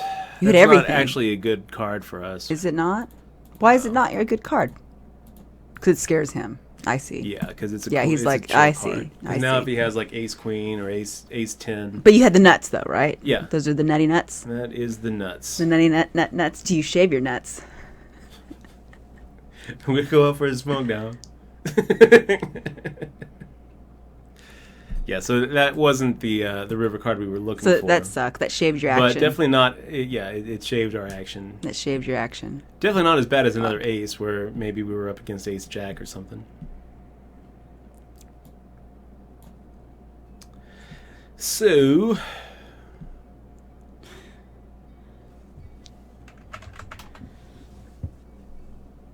we need to go to Colorado before the pot gets taken away, Dutch. We need to go on a pot vacation. Is there coffee shops, JD, in Colorado? Like cool coffee shops?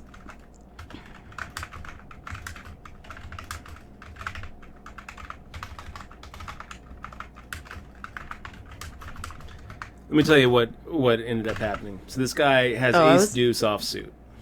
Okay. He decides to limp in. So there's a limp, and he limps. The small blind and the big blind are in. It's four-way action. It comes 10, 9, 8. So small blind checks. The small blind has 10, 9 here, by the way. Top two pair. Big blind checks. The middle position limper checks. And this guy checks. The turn's an ace. So now there's two clubs on board. There's the 10, 9, 8, and there's an ace. And the small blind checks with his two pair. The big blind checks. I think that the big blind probably has something like a queen 9 or a queen 10. Or maybe like a jack 9, jack 10 type hand. The middle position checks, and the guy with the ace deuce, who's sitting there with the dark sunglasses, he's got a lot of chips too. He's got about 16, 17,000 chips, and we're playing like 2-4 at this point, 200, 400. So he makes it 1,000. And the small blind check raises to 3,500. The big blind is tanking and thinking about what to do. So there's the big blind who's still in there, and there's this middle position guy who's still in there. And he's thinking, he's tanking, he's thinking his time, 20 seconds, and all of a sudden this guy goes all in. He's all in. So he goes all in with two people still in the hand, thinking about whether they're going to be making the check raise call. And then he's like, oh, sorry. Yeah, he takes it back, and the floor is called over. And the ruling in those kind of situations is if the action doesn't change. So if this guy doesn't raise, if he just calls, or if everyone folds, the all-in is going to be binding. Anyway, this guy decides to fold, which I think was probably a pretty big draw. And the middle position guy also folds. He goes all in, and the small blind calls him with his two pair. The guy turns over his ace deuce with nothing. And it probably was an angle. It probably was a situation where he decided that if he made it all in, he would be able to get the guys in the middle to fold better aces, and he thought that he was probably ahead of a guy with a draw. So probably was making an angle there, but it was a pretty bad angle. Right? The angle there is acting out of turn in a way to influence action. Acting out of turn in a way to get a fold instead of a call. Something kind of similar happened at another table with my buddy Chris Conrad, where on the river on a king 6-6 5-3 board with three clubs, a woman who had kings full on the button on the river checked out a turn. And so when she checked out a turn, the guy who was whose turn it actually was to play went ahead and bet, and then she went all in. And he called with a smaller full house. So that is another example of taking an angle where it's an example of you're acting at a turn in a way to try to influence action. Oh, we have a streamer here, or a person watching your stream there. Oh, Sir Mountain. Oh, I see you're empty. Good job. I see you're empty. I was like, what the? I see you're empty. That is a good name. You know what? It took me a minute to get that puzzle. I was like, oh, Mountain. Hey, welcome to the stream, dude. I am empty. I need some coffee. I'll be back. You know what? I could use a little bit of coffee, too. Oh, that's good.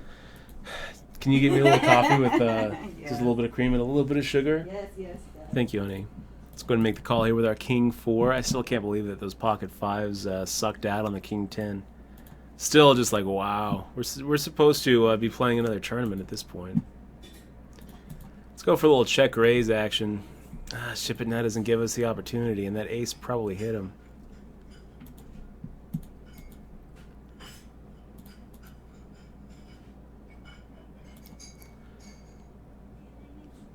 Well, for 300, I'll go ahead and make the call.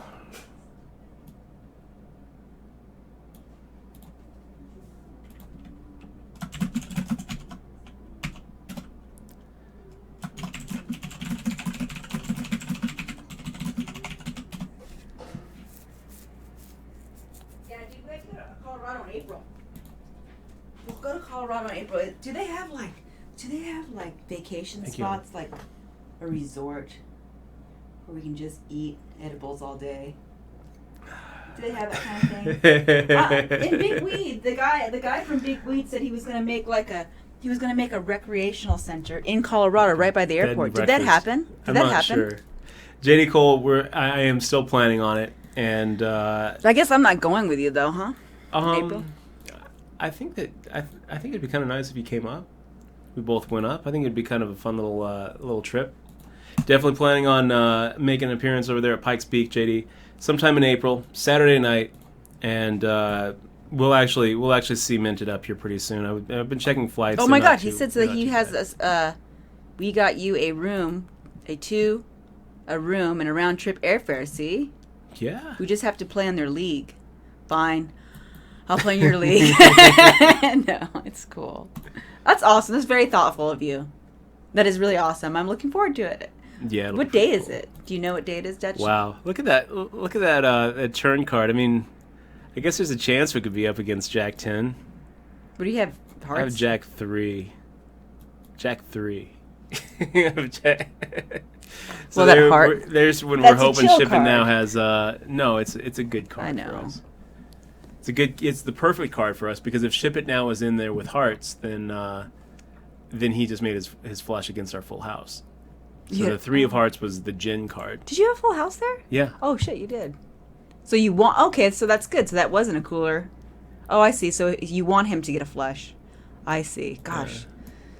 So many levels of poker, man.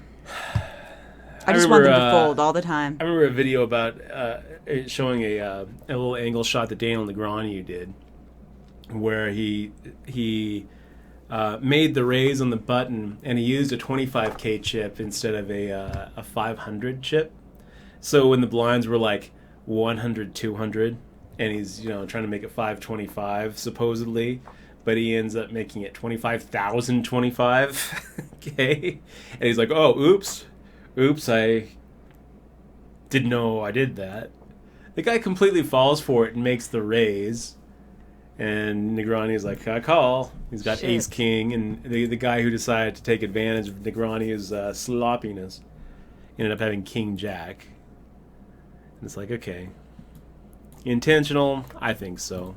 Johnny Chan pulled that same thing over the WPT main event a few years ago. Everyone folds to, everyone, some guy makes it.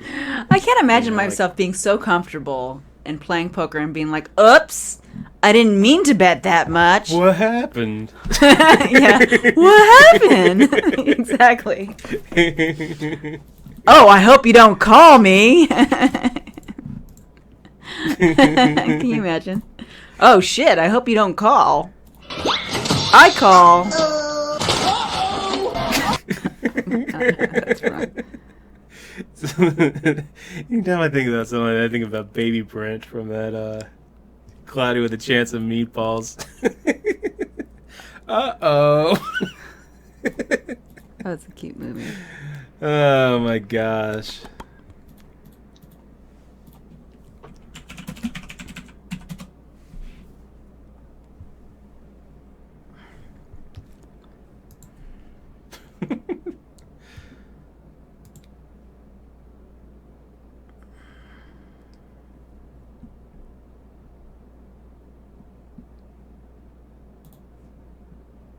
What happened?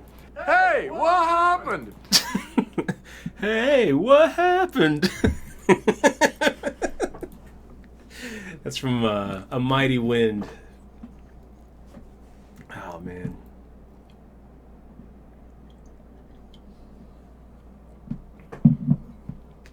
So,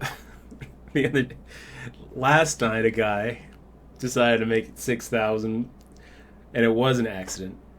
Let me tell you something that's going on over here at the Rio WSOP circuits. Is they are using these chips. The 25 chip and the 5,000 chip look exactly the same.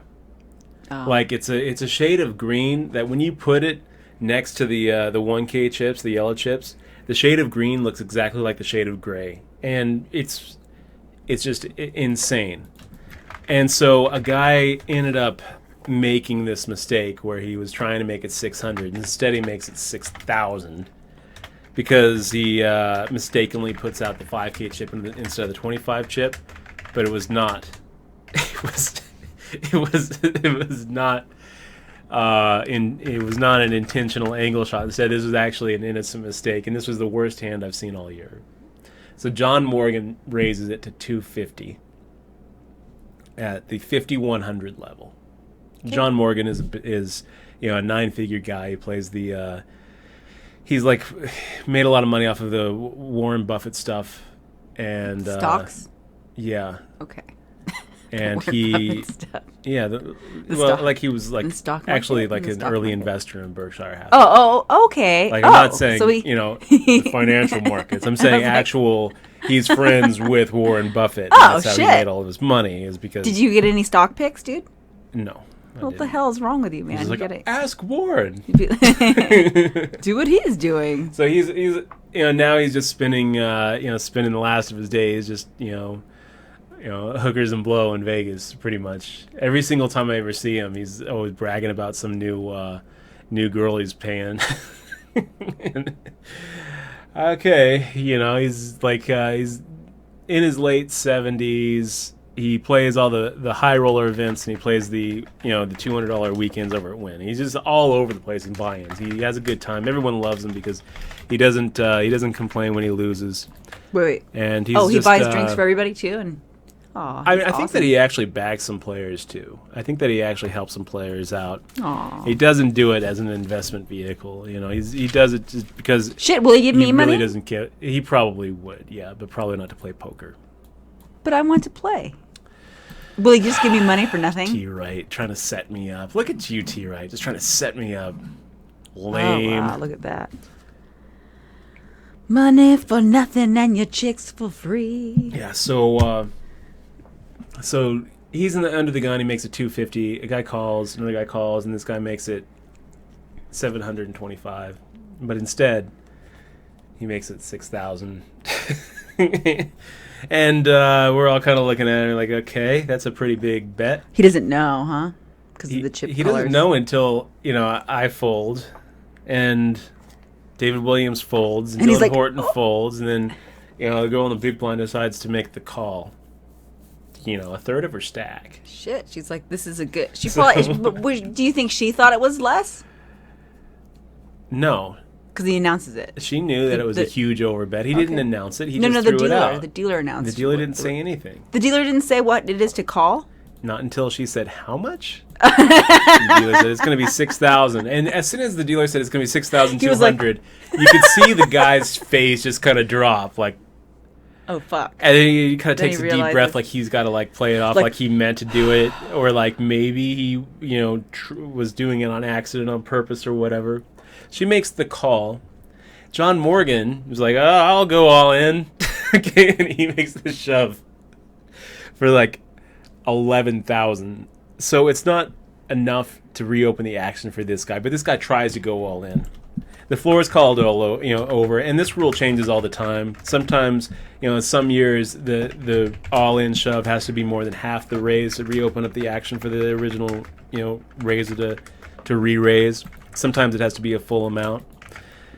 This year it has to be a full amount, so he didn't get to re-shove all in, but he makes the call for the additional 4,000 or whatever, and the girl calls for the 4,000. And the flop comes out 10-7. 5.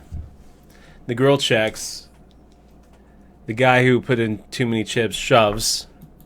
Because at this point, why is he shoving though? She folds, Okay.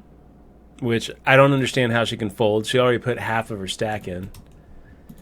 Pretty good turn card for us. It turns over Jack 7. Jack 7. He just wanted to show everybody that he was. No, he was all in against John Morgan. He was all in. Who Okay. had Jack 9. Oh God. So wait, then who won the hand there? It was the ugliest hand I've seen. So who the won? The 7's held. Seven's held. Yep. 7's Wow, held. look at this, Pair of same 7's hand. held. Wow! Wow! But it wow! was wow! an wow. ugly hand. It was an ugly Well, hand, and I don't understand. It was obviously poorly played in the beginning, and he Yeah, was just committed let me to tell you, continuing his the poor big, play. yeah, pretty much. The big mistake He that was the like, guy "Fuck made. it! This is my table image now." It wasn't. It was unintentional. You know, it was unintentional. And then afterwards, he's like, I thought I was making it 700. And it's like, we all know, man. We all know you thought you were making it 700. No, it's all good. The girl's Not all pissed off embarrassing. because she folded like 9s or whatever. And John Morgan, busts and rebuys. And of the 3, Why is she pissed off? She put so much chips in there yeah, to get a set. I know. Like she shouldn't have been check folding in She that should have. situation. I mean, I wouldn't be as intuitive. Like I wouldn't She have. probably should have just re-raised him if she had a decent hand. Yeah, I don't feel like that. I would know. Like somebody accidentally put the chips in there. I wouldn't be that table aware in myself. Yeah. I'd be like so focused on my. You wouldn't hand. realize that he had just made a big mistake. No, I think that's actually a good. Awareness that somebody could bring to the table. Well, Obviously, anything that's that she why would the other be guy. making the call with 30, for 30 big blinds and a full third of her stack. That's what I'm she should saying. have just made the shove.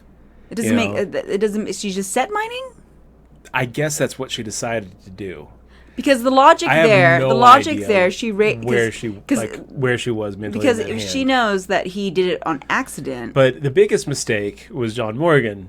If you look at the technical mistake, where he is now shoving his whole stack John Morgan is of like shoving. 40-something big blinds with Jack 9. but he's doing it because there's an assumption that the guy made a mistake and he didn't Doesn't hit. even matter. You got Jack 9, and you got this girl calling in the middle. How can you ever be ahead of anything? But Even he- if the guy was making a mistake, Jack 9 isn't going to don't be think ahead. it's a great No. hand? No, that just fold. I mean, it is He ahead. put in 2.5 big It is blinds, and now he's ahead. putting in 45 but isn't big it? blinds. But isn't it The ahead Jack from 9 the Jack was ahead 7? of the Jack 7, but there was another person in the middle. That's the But thing. she obviously doesn't know. I mean, I don't know how she did overall, but I mean, that's what I'm talking about. Being table aware, you would know that guy mistakenly did that. So the raising it would probably have been better, like you said, right? When it came around to her, no? Or do you think it's just too much in general, and she should just get out of the Anything pot? that she would be calling with, she should just be raising with. Because even if it was an overbet or an accident. Because it's way too many chips to be risking for a set line. So she should hope to just hit an ace just hope queen or that something. mistake goes into her benefit, and she just pushes all make the in, shove. Just make the shove. and then the guy probably folds, and then Yeah. the other guy probably calls because he's like, I'm 'Cause it's pot committed.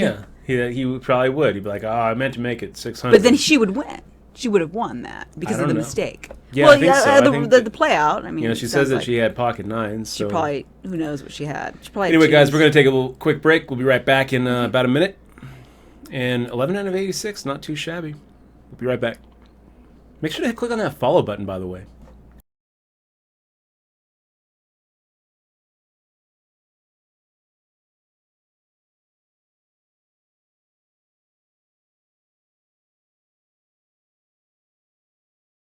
Hey, what happened?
Okay, guys, we're back.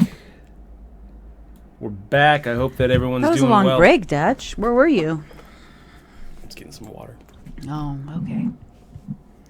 Had to go down to the creek, That's get some good. water. Use your straw I gave you.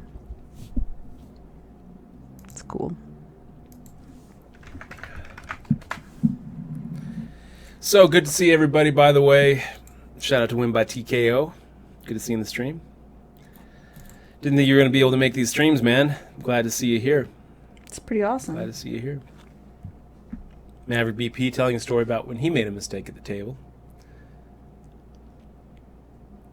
And got paid off for it. Good job. Shout out to Faith Clem. Good to see you in the stream. Faith is one of the regulars at the mixed games here in town. That's a pretty funny picture on your stream about that Poker Pro in front of the Malone Center. Oh, you guys have to see it. Well, shouldn't you like knock out the person's car? Well, come on. It might not even be like for real. It's probably the guy that took the picture. He was like, "I'm gonna park in front of this place and then take a picture." Probably, right? Just I as guess. as irony. Did you? Was it? Did I tweet it out? I just retweeted it. You just retweeted it. Mhm. You guys need to see this picture. Oh I think my it's pretty gosh, funny. It's art. it is. It's just beautiful. It's just beautiful. Check this out.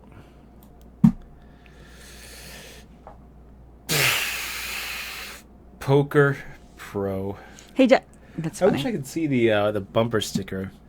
Did they wipe that out? Man, it's too fuzzy to make out. No. Hey, Dutch. Why should I not ask the dealer if there's a dinner break in my tournament? Because it makes it don't think makes that's a you good look pro like you're tip. new. I don't think that's a good one. It 'cause is. I always ask if there's a dinner break all the time. Just look at the structure sheet. What it tells me when someone says, "Is there a dinner break in this tournament?" Well, they're just lazy. is dude. that it is the first tournament that it's either the first tournament that they've played in the series, or they've played a lot of them and haven't made it to the dinner break. That's what it tells me. Well, I think it's okay to ask for the dinner break. If somebody is at the WSOP Because sometimes there's no dinner break. in the middle of June, Sometimes there's no dinner break. sometimes there's not. Some tournaments don't have one. What if he was playing so many tournaments that he didn't know whether that tournament in particular had a dinner break? See, you're right. It doesn't make him look so new that he's never played a tournament before, because he He does knows that there's know dinner that break. sometimes there's a dinner That's break. right. It's interesting because I posted that on Twitter. I said, "Pro tip: don't ask the dealer if there's a dinner break in a tournament. It makes you look new." Which I don't think is that good of a pro tip. I had about 5 people Oh. respond and say, "Well, that's what you want to look like at a. It's an image play. It's GTO." That's right, Dutch. It is GTO. I'm gonna go and respond to this. Number one, image plays are not GTO. Image plays are by definition exploitative. So GTO, Game Theory Optimal, is by definition not exploitative. It's a way to not be exploited. So to set up an image play is never going to be GTO. That can't be GTO. GTO is about not being exploited, not trying to exploit your opponents. And I'm not saying it's a negative thing to do. I'm saying that it's displaying a, when you say something like setting up an image play of being a new player is GTO. What that does is it demonstrates that you don't know what you're talking about. No, Dutch, they're just saying that to like not agree with your pro tip. Whatever. But it brings me to a more interesting question that I think I'm actually going to be doing a poker clinic video about. What? When to eat lunch? No. Or dinner? Yeah, when to go get dinner. Where should What you to eat eat dinner? No. Whoever asked it, I think it's okay, dude. I About always ask image, all the time. about table image. Imagine that you could design your own table image. You could make other players look at you however you wanted I to. would be doing chip tricks, and I would be throwing my helicoptering my cards all the time. What would you want people to think that you were? What table image would you want to design for Confident, yourself? dude. Because you want to be confident. I was surprised at how many people thought that was bad advice because they felt like the right table image to bring to a tournament is somebody who was clueless and new. I can understand. I think that's a good image too, though. Why? Because then people assume that you don't know how to play, and they'll play weird hands with you, like weird, ridiculous hands, not like always strong hands, weaker hands. So I think what you're saying is that you think that it's a valid point because a new player image is a table image that you can exploit successfully against other players. Sure. Wow. Tell me it's good. No. That was just lag. Wow, that was fucking a slow roll from from WSOP.com. Jesus Christ, slow roll. I mean, look at Stanthony just shoving with 10-7 off. I guess maybe I should have just stole it, but I mean, 4-way action with pocket fives. I felt like we're drawing pretty much dead on king, queen, jack, king. How can we ever be ahead, and we're just never going to get the folds? But shoot, I guess we would have, all we needed to really do there is make a bet on the flop, king, queen, 6. It was a dry side pot. That's the problem. Okay, so what you're saying is that a new player image, you can exploit that. You can exploit that. You're there. I mean, I think people who come into a poker tournament and want to convey that newness, I mean, they're trying to play the table their way. Does that make sense? They're trying to make you think that they don't know what they're doing, just so the other players feel comfortable with you there. Even though you might be a pro, you're like, hey guys, let's get some shots. I mean, there's like, there's complexities in that. I think that the general, I just think that's a bad life pro tip, just in general, because it's just blanket statement. It's a good life pro tip. I'm going to tell you why, okay, is because I'm going to, and I'm actually thinking that I'm going to do a whole video about this, okay? Why? Is because anybody who thinks that the right table image that you would design for yourself is as a clueless player doesn't know what they're talking about. The right table image is not, this is a new player who is incompetent. If I could design a table image, that is not the one you want to design. But aren't you like... I mean, and while it's exploitable, while you can exploit a table image like that, you would be better off exploiting other types of table images. The idea behind setting up a table image... What if that's the easy table image for that person to be? Look, that's why that person does it. The point is,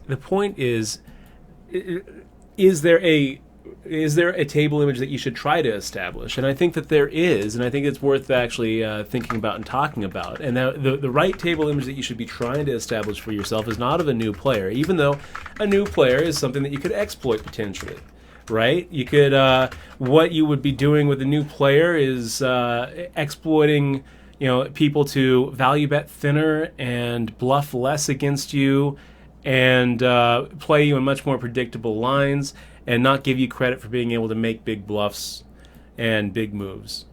As basically, when you're trying to exploit a table image, what you're trying to do is incite mistakes in your opponents, specific types of mistakes and tendencies. So that's not really, while that is exploitable, I don't think that would be the image that we should strive to design for ourselves if we were trying to maximize our EV in a tournament situation. Just like while being the drunkard can be exploitable, being the guy who's like, oh, I don't care about money, all in. That kind of table image is something that you could exploit by getting people to call off much wider than they would. But what if that guy is exploiting that image and not being he's sober?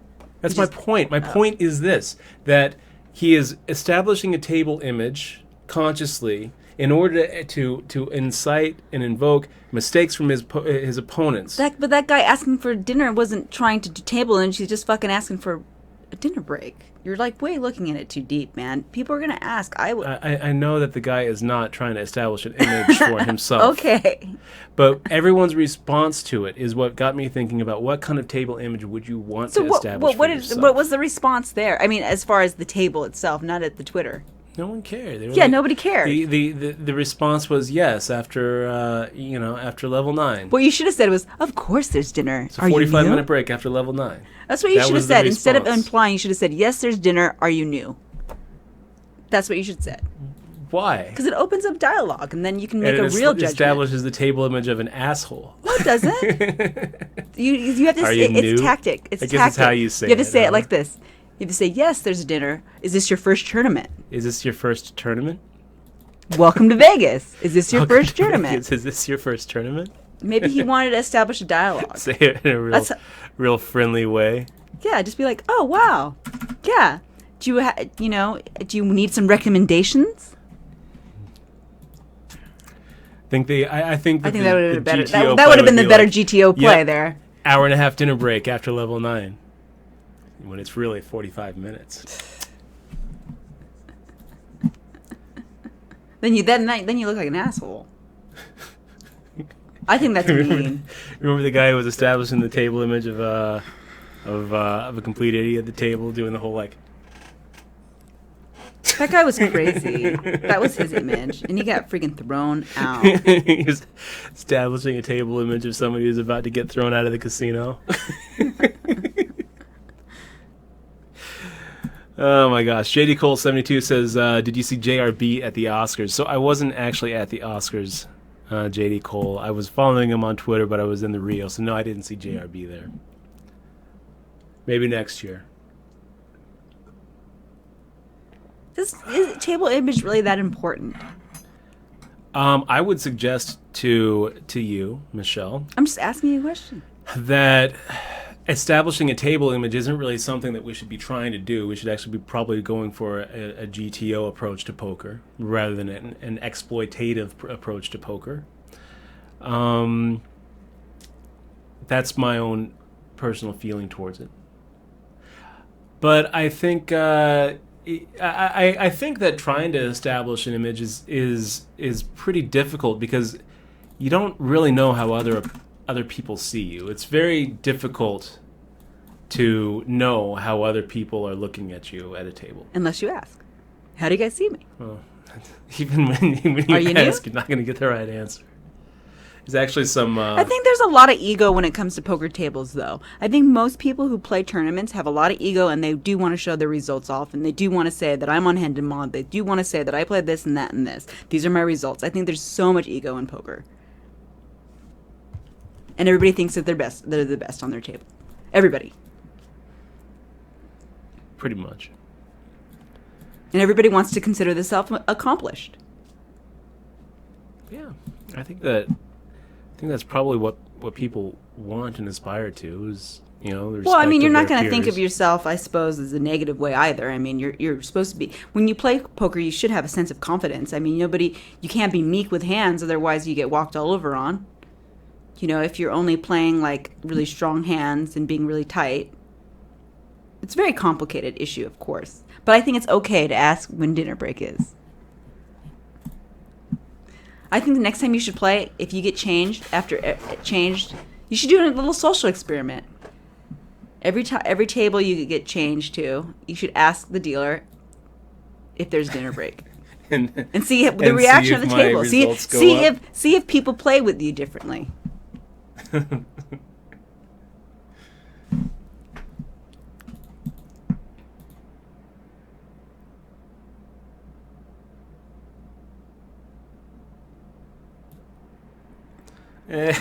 Mike Diamond 20 says, so different table images are like different Hearthstone decks? I know, it's Noob is an aggro deck, veteran is control, whatever deck you want to use, but your hyper aggro Murloc is fun. that's right. Hyper aggro Murloc is definitely a noob deck in Hearthstone. There's What about your pretty much- pirate deck? Um, What is that? Is that the fun Tyrant deck? Warrior is a pro deck right now. Pro deck in the meta. I like that. Hi, my name is Dutch. Are you new here? Are you new to poker? You can make conversation with Just people, try to say man. it really nicely, Just be earnestly, sincerely. sweet. Are you new to poker?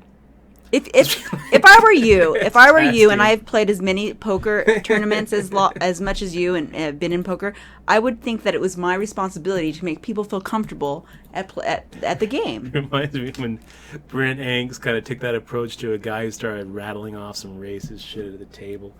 He's talking about how his username was on WSOP.com was King Nig, and that's a pretty good one. Brent Hanks looks at him and says, so earnestly and very kindly, "So, are you from a racist area?" And it's like straight faced. It was perfect. but he was doing it in people know what. Oh gosh, what just happened here? Jack did. So, are you from a racist area? I loved it. I absolutely loved it. I thought it was such a good way to handle.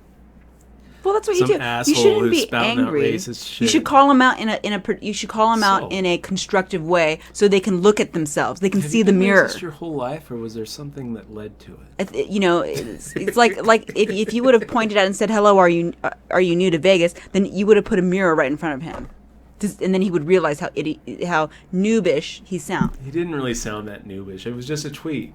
It was just a tweet, It was just something to tweet at Well, because you were always saying you should tweet I don't more, think it's so a good I tweeted tweet. more.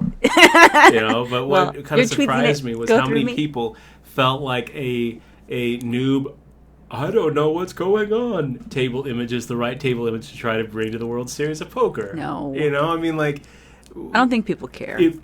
it begs the question: what table image should you be striving for? And I think that's a question worth exploring in a Poker Clinic video.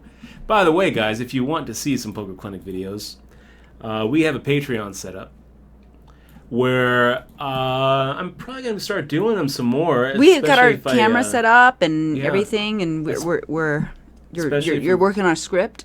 Yeah, especially if we get some actual support on the Patreon. I'm going to go ahead and link to the Patreon there in the stream. JD Cole's one of our Patreons. Thank you for that, JD Cole.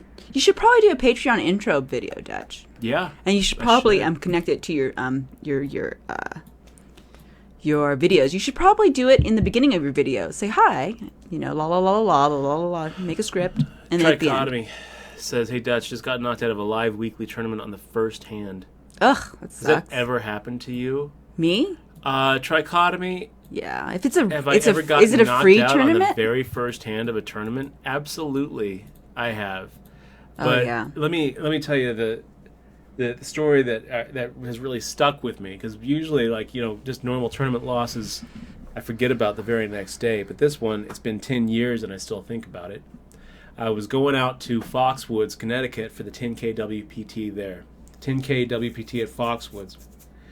And it is a long way to Foxwoods, Connecticut.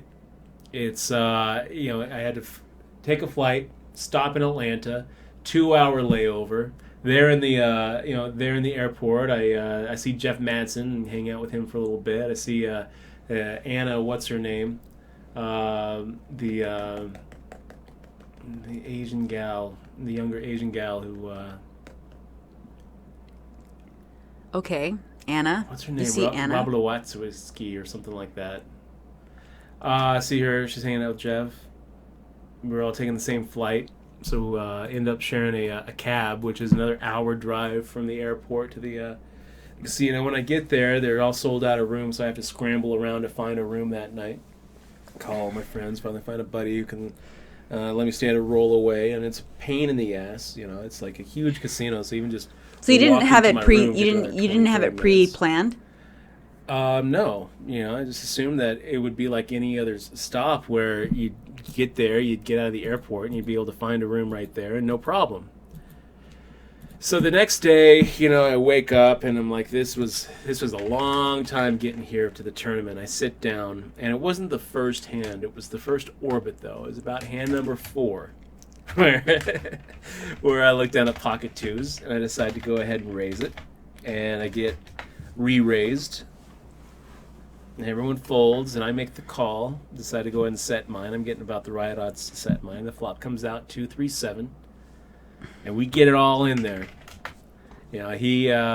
I check. He leads. He fires. I check raise, and he shoves. And I snap call, and he turns over pocket 7s, What'd you have? pocket 2s. Oh, So and you set over snap set. call? Oh, because you had a set. Set over Okay. set. Yeah, I mean, I put them. I got lost because you were talking about an airplane ride and then the casino, and then I got lost. Yeah, so there, so I played on your that way tournament to the tournament. for about 16 minutes. And got up, packed, got a taxi. No wonder. See, that's what happens. You don't It plan was that fucking shit. tedious describing the trip out to Connecticut. Another 10 hours traveling back, changing my flight. Let me tell you something. That is the last time I ever went to Foxwoods. You gotta have a positive attitude, Dutch. Barry McAnear. Barry Mac O'Kaneer. O'Kaneer. Barry Mac O'Kaneer. Good to see you in the streams. Does Dutch ever put up packages on Steak Kings? Would be some good ROI. So Probably not on Steak no- Kings, but probably if you follow Dutch on his Twitter, he'll be. If I he might put puts up some anything. packages on Twitter. I am a brand ambassador to USteak, but USteak actually stopped offering crowdfunding for tournaments Until they get their paperwork straightened until out. they get their SEC paperwork and their FINRA paperwork together, which Frank DeGeorge over there, the CEO of USteak, is telling me that they're expecting to have that all sorted out in sometime in April or early May. So hopefully I'll be selling some packages through USteak for some of the WSOP events coming up, including probably the online WSOP bracelet event that will be streaming on Twitch. So hopefully that will happen. If not, then I'll probably just be selling some action on Twitter. And I don't really sell that much action just because I have some long-term staking deals with some friends and some investors that have been with me for over a decade. So I don't, I'm not really actively always looking to sell pieces, but I do occasionally. I think it's fun to have sweats in poker, and especially when they're on Twitch. Yeah, was especially when you can actually watch them. Dutch, was there a the dinner fold. break at that poker tournament? Yes, yes, there was. Anyway, thanks for asking, Barry Mac. JD Cole. O'Kaneer.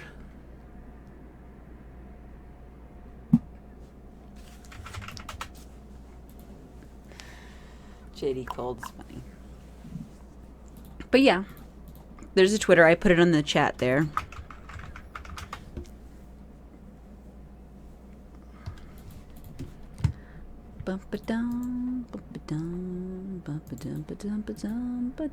Do you think they're going to be around for this week's or this year's WSOP? Dutch? USteak? Yeah. No. Oh, not this year until they get everything straightened out. I mean, no, I don't think so. I don't think so. I think I think they think so.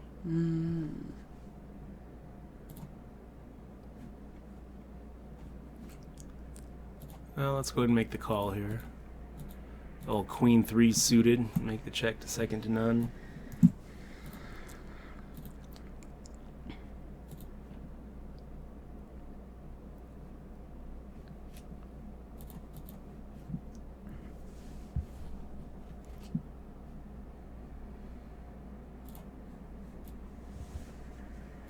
Another pet peeve, Dutch, of yours, I see. When somebody tanks before mucking after losing a showdown. If you need help reading your hand, turn it over, sir. Well played there, second to none. You got the maximum. Dang, he did. So what hand was that when the guy was just tanking That and then happens folding? all the time. That happened over and over and over and over. You're at showdown. A guy turns over his hand and he put a bad beat on some other guy, and he just sits there staring at the guy. Just like trying he's to, the maybe he's dumbest trying guy to in the room. will his card to change. Looks at his hand again. Maybe he Looks at the realized it- guy. And he Looks doesn't at even show. me. He doesn't even show it, huh? He just Looks at mucks the it. guy that was right. Can you believe this joker just sucked at him? He got 3 out on the turn. Looks at his hand again.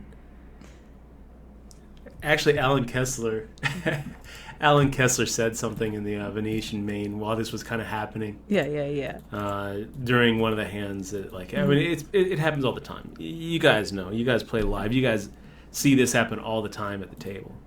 It's irritating, but Alan Kessler, after about 30 seconds of this him and on, Alan Kessler was like, turn over the hands. He's annoyed. He's like, It was great. Come on, turn over the hands. It was because it's wasting great. time. Yeah, it's wasting time. Because It's wasting brutal. minutes per hand or whatever. We got some So wait. deep stacks here. So did the guy end up turning his hand or just mucking? They just Or muck. just- They never just turn muck. over the hand. They just muck it. They're just embarrassed because they were They're not in there. embarrassed. They're irritated, and they're just wallowing in their pity and their self pity and their sadness. That's what they're doing. They're having their own little drama play out in front in their own head. No one else cares. It's always funny to me watching how like somebody loses a huge pot. All of a sudden they lose 75% of their stack. It's always interesting to watch me like to watch. For me to watch this at the at the table when, let's say, two people are involved in a conversation, and then one of them gets in a big hand, loses a huge pot, is down from 80 big blinds to 20 big blinds, and he's sitting there. He's and all just confident talking. He's sulking, and then the other guy just resumes the conversation like nothing happened. Has no empathy for the fact that this guy's world is just wrecked. I mean, he's just like. Well, there's different levels of mental play there. And Well, the guy shit, walk it says, off. So about that movie that we were talking about, It was wasn't really it just good. great? And then how does the guy react? Just I mean, usually quiet up a little bit. You don't say Yeah. anything. it's a good movie. Or Has there anybody been ever blow up on that? I just lost fucking a bunch of money. The worst is when you knock a guy out. When you see a guy get knocked out by another guy, and it's a big, all in.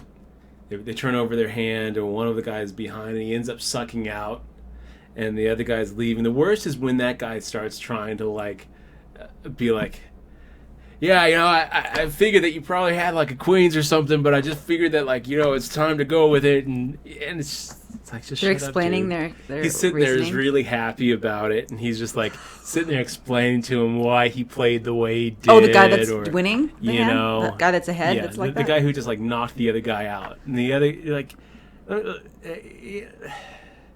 don't do that. Well, I think those are all nervous. Those that, if anything is a sign for being new, I think that would be one. Because Yeah. it's if you played so many hands, you just don't want to hear that shit anymore. But I don't know. I see it a lot in. But it's also kind of I don't know. I mean, it's kind of like a ice-breaking conversation thing too. I see it a lot with players who just don't have any empathy. Just don't. It just doesn't occur to them, I guess, that this person who just lost a huge chunk of their stack, or who lost their whole tournament life and is getting up to sulk away into the corner and leave, is having a different life experience than the person who just won the hand, or is having a different life experience than the person who is very comfortable with their stack and hasn't played a hand for seven hands. Hasn't played a hand for an orbit or whatever. It's just interesting to watch that kind of stuff. It's pretty funny to me. It's pretty funny. So JD Cole says, can you explain that bet on the river against the all-in and heads up, second to none? So two things. First off, When you had the queen? yeah, Three or queen it was rag? it was a big one. Second to none had the kings full, and then he got set over setted with the twos versus tens.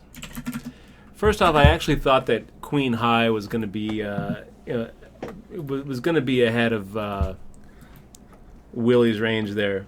Willie was in for two big blinds, so he didn't have to have much, and I actually thought that the queen high might actually be the best hand. And more than that, I would rather Willie 297 have three big blinds than second to none have been able to take it. So there was a little bit of meta considerations there. Mostly, I actually felt like with the King 556 Jack board that the Queen High could be ahead.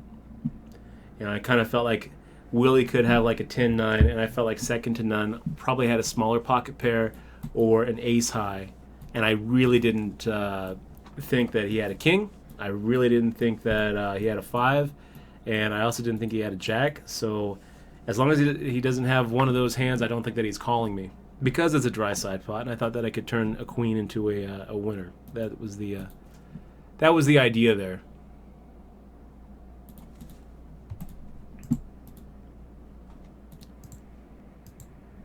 But how thin do we value bet?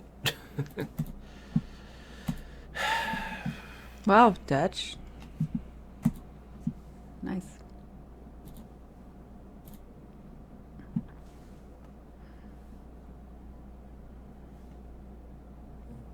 So Bitcoin Louie asking, how expensive are the online events this year? There's actually going to be, I think, 3 online bracelet events this year.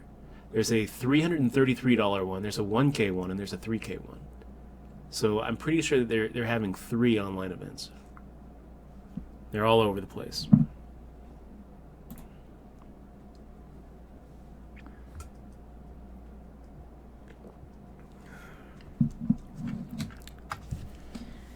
JD Cole 72 says Kessler is the Rain Man poker equivalent. Got another ride from the airport. Definitely got another ride from the airport. Stop it. People bully him too much, yo. I love Kessler, and I don't bully him at all. I have a lot of respect for him. I did think that it was kind of shitty that he stood up JD Cole. It is. I should have talked to him about it. I was sitting right next to him, and it just slipped my mind. I should have mentioned, hey, by the way, that wasn't cool. You owe my friend a buffet ticket and some of your time. That's funny. You should have, Dutch.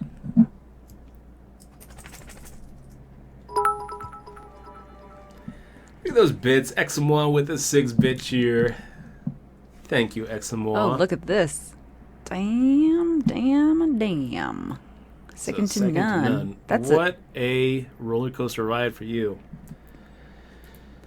He had a lot of chips before he got that set over set cooler versus Phoenix.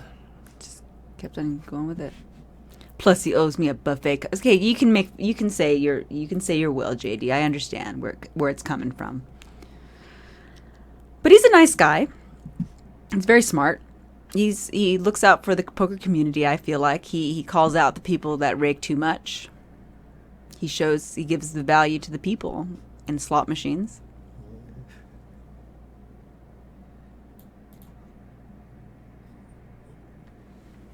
Hey, June. Come here. Oh man, no more far. That is the worst. What's the worst? When guy after when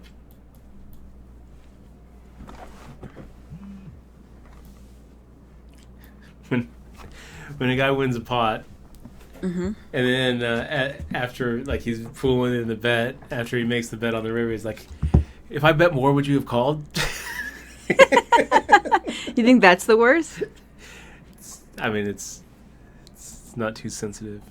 Okay, let's make the call here with the 6-3. You don't think it's too sensitive? Well, they're just kind of needle. I think pretty good flop with the 6-3. That's a pretty good flop, right? I definitely think that's it, when somebody say that, they're kind of needling a little bit, right there. Probably. I don't know that we can really check raise here without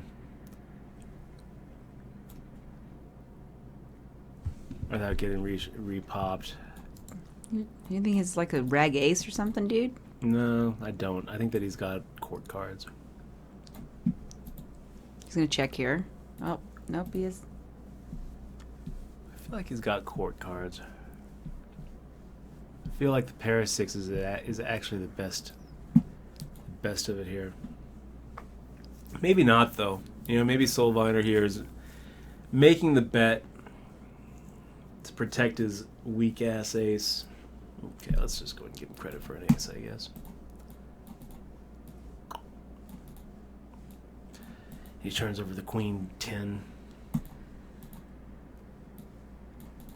I try to roll my eyes.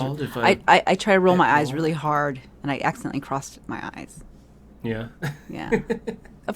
I think he had an ace for sure. I don't know. For sure. Definitely gonna be one of those hands that keeps us up at night. He's look at Solviner, man. Look at his pre-flop amounts. Of course he does. His pre-flop amounts are different here. Because right now he has 2 pair, or he has a pair. Well, let's take a look at how he played a couple of hands before. That's Soulviner, man. He's probably asking tarot cards how to play his cards. He probably has some crazy software. So with ace 8 offsuit, he made it 3.5 times the big blind. That was in the middle position. It's the only hand I've seen him actually turn over. He folded this one. 3.5 times the big blind with ace 8 offsuit.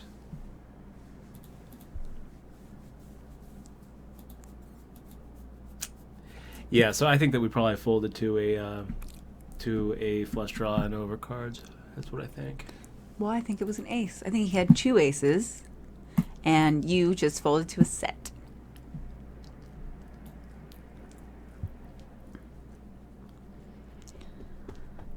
Luck box Brian.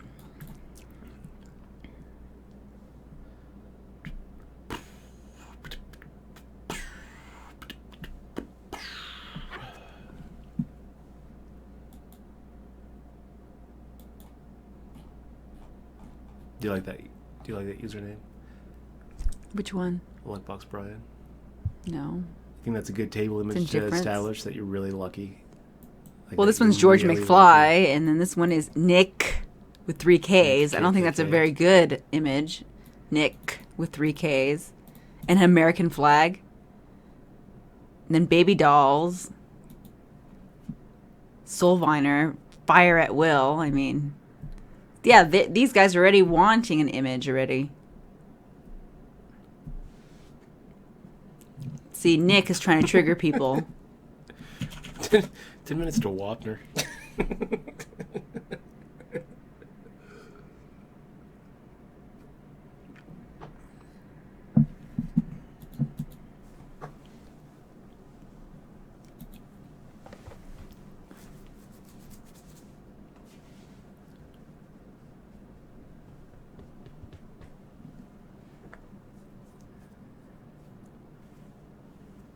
All right. As far as like table image goes and names, Dutch, Yep. don't you feel like people with offensive names, doesn't it like want you to play back at them, or no? We're gonna like take over the poker I don't know what.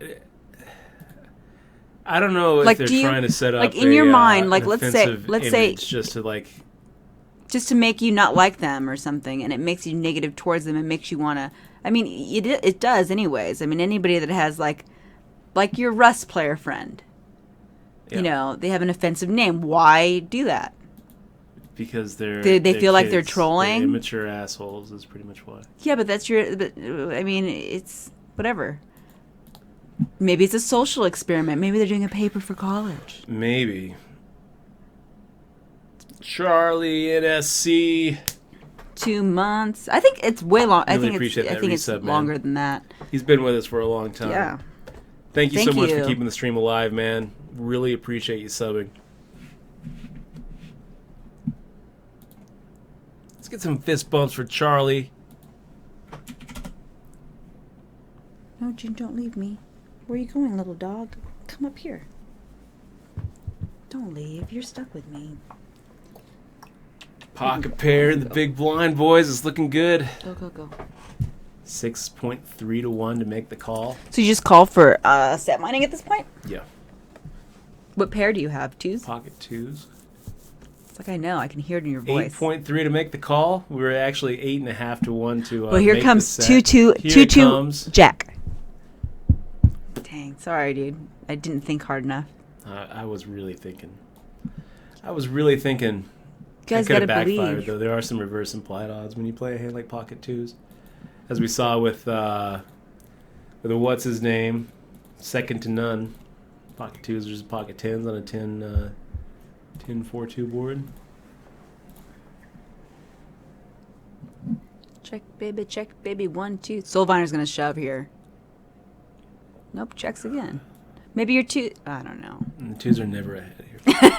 Of anything, is it? Never ahead. Never ahead. We It's like might the- be able to turn it into a bluff by representing in like an ace 5 or something, or 7-8.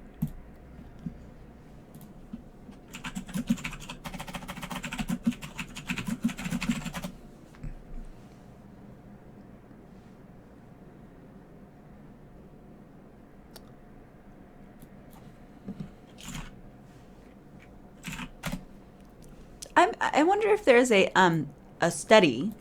I don't think he was saying Rex, right, JD? He was saying Rep.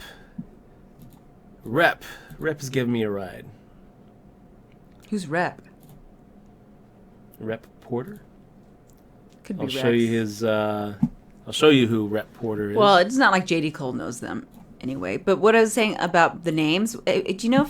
I wonder if there's a study about that. You know, about whether offensive names in like forums and whatnot, if it's something psychological. This is the good picture of Rep Porter winning another bracelet. I believe he's a 3-time WSOP bracelet winner. Okay, guys. I'm not really sure what to do here.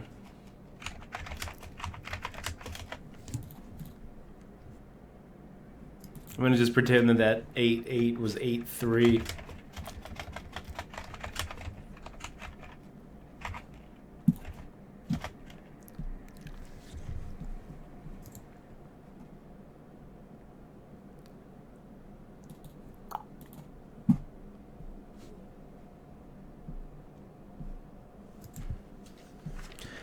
So Bitcoin Louie asking, do I think that those deep stacks are a good value over at the Rio? Those are the nightly 7 o'clock tournaments, and I would say, yeah, I think so.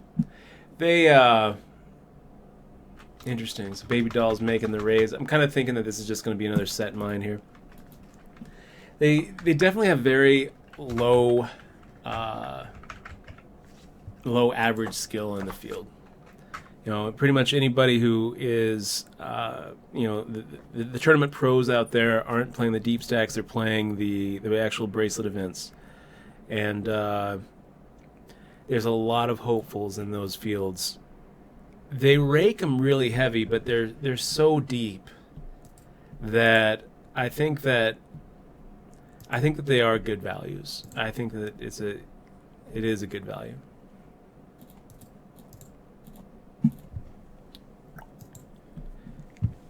Is that true? Did Judge Wapner actually die? Yes, he yesterday? did. He did. That's an actual thing? Yeah, he did. I thought it was 2 days ago, but I guess it was yesterday. Kind of sorry to see that. Yeah, he was great. 97 years He old. was great. He was 97. He was old when I would watch a lot of him. probiotics. Yeah, probiotics.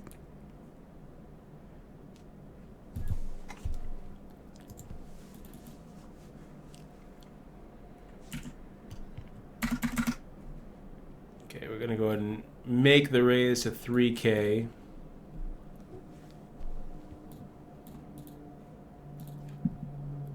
This is when we hope that Nick KKK wakes up with a hand. We actually have a huge hand here.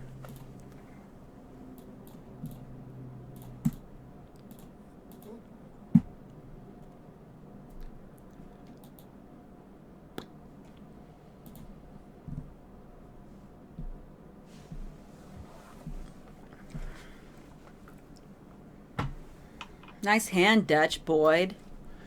So look, guys. I wish you knocked out Nick because his name.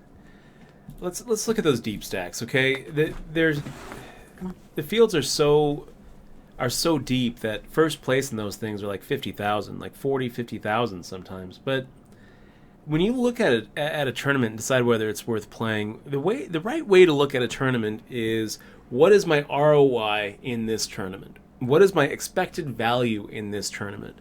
A $250 tournament, you can't look at it and say, well, first place is going to be 50 grand, so it's worth playing.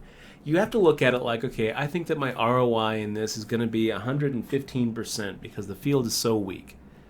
And the structure is good enough. So I think it's a 15%, 115% return on investment. So if I put it in $250, I'm expecting to get back somewhere around $525. So $275 is how much it's worth it every time I take a shot in this thing. On average, you expand that to hourly rate, and you say, so on average, I'll be playing this tournament 4.5 hours on average. You play it 30 times, and then you add up all the hours that you put into it and divide it by 30. And on average, you're looking at 4.5 hours. So you look at, you look at the $275. You divide that by 4.5, and you're looking at, $60 an hour. So is that worth playing? That's how you have to look at a tournament. Is it worth playing? There's an opportunity cost as well, where you could be making, you could be making more if you just sit down in the 2-5 no limit game, or if you sit down in the 20-40 mixed game, or if you go get a job.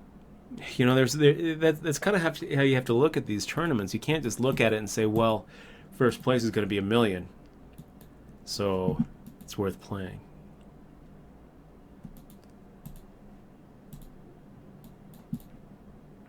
How much is your time worth? What are the opportunity costs? But if the question is, do those deep stacks at the Rio during the World Series, do they have a positive expected value? Do they have can I get a plus ROI? Probably, yeah. Probably. And probably a really nice ROI, much nicer than you expect to get in a noon tournament that's a 1500. But the expected value in a 1500 is going to be much higher, because even though maybe you can only maintain a 30% ROI in a $1,500 bracelet event, that's still going to be worth $500 in expected value, whereas 100% ROI in a 250 is worth half. And then if you break it down by hour, the structure is going to be worse in the bracelet, in the deep stack than the bracelet. So the amount of average hours you have to play to realize your expected value in a deep stack is actually going to be lower. So maybe the hourly rate's going to be better for you in the deep stack. I don't know. Vice Chick, by the way, we got 6 bits. Boom. Thank you so much for the cheer. Really appreciate that, Vice Chick. Girl, Jen, do you have a treat for her? No, I don't. Do we already out of treats? Yep. Do you want another one? We are out? Yep. Okay, getting 4-1 on a call here. Not the flop we're looking for. I don't really even think it's a good flop to represent anything. If we were going to try to pool a maneuver here, I think the move would be to check call, check the turn, and then bet the river.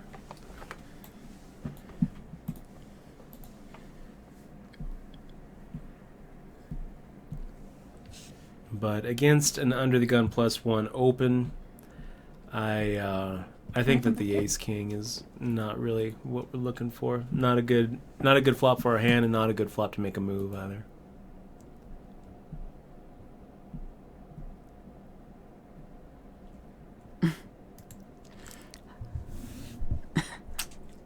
JD, great job. I'm pretty tempted to make the call here with the ace-7 suited. I think that Fire at Will's range is pretty wide here, and he's not really... He's really more looking at this as like an 8 big blind shove. So I actually think our ace-7 suited is ahead of his range. And I think that if we make the call, we're probably going to be looking at like a 60-40. Plus he could have a smaller ace. Or he could have a bigger ace. Sucks. Yeah. So we're down to 12 bigs. Interesting shove there, Fire Will. I mean, it was a pretty big shove. I kind of feel like he's robbing himself of a lot of value.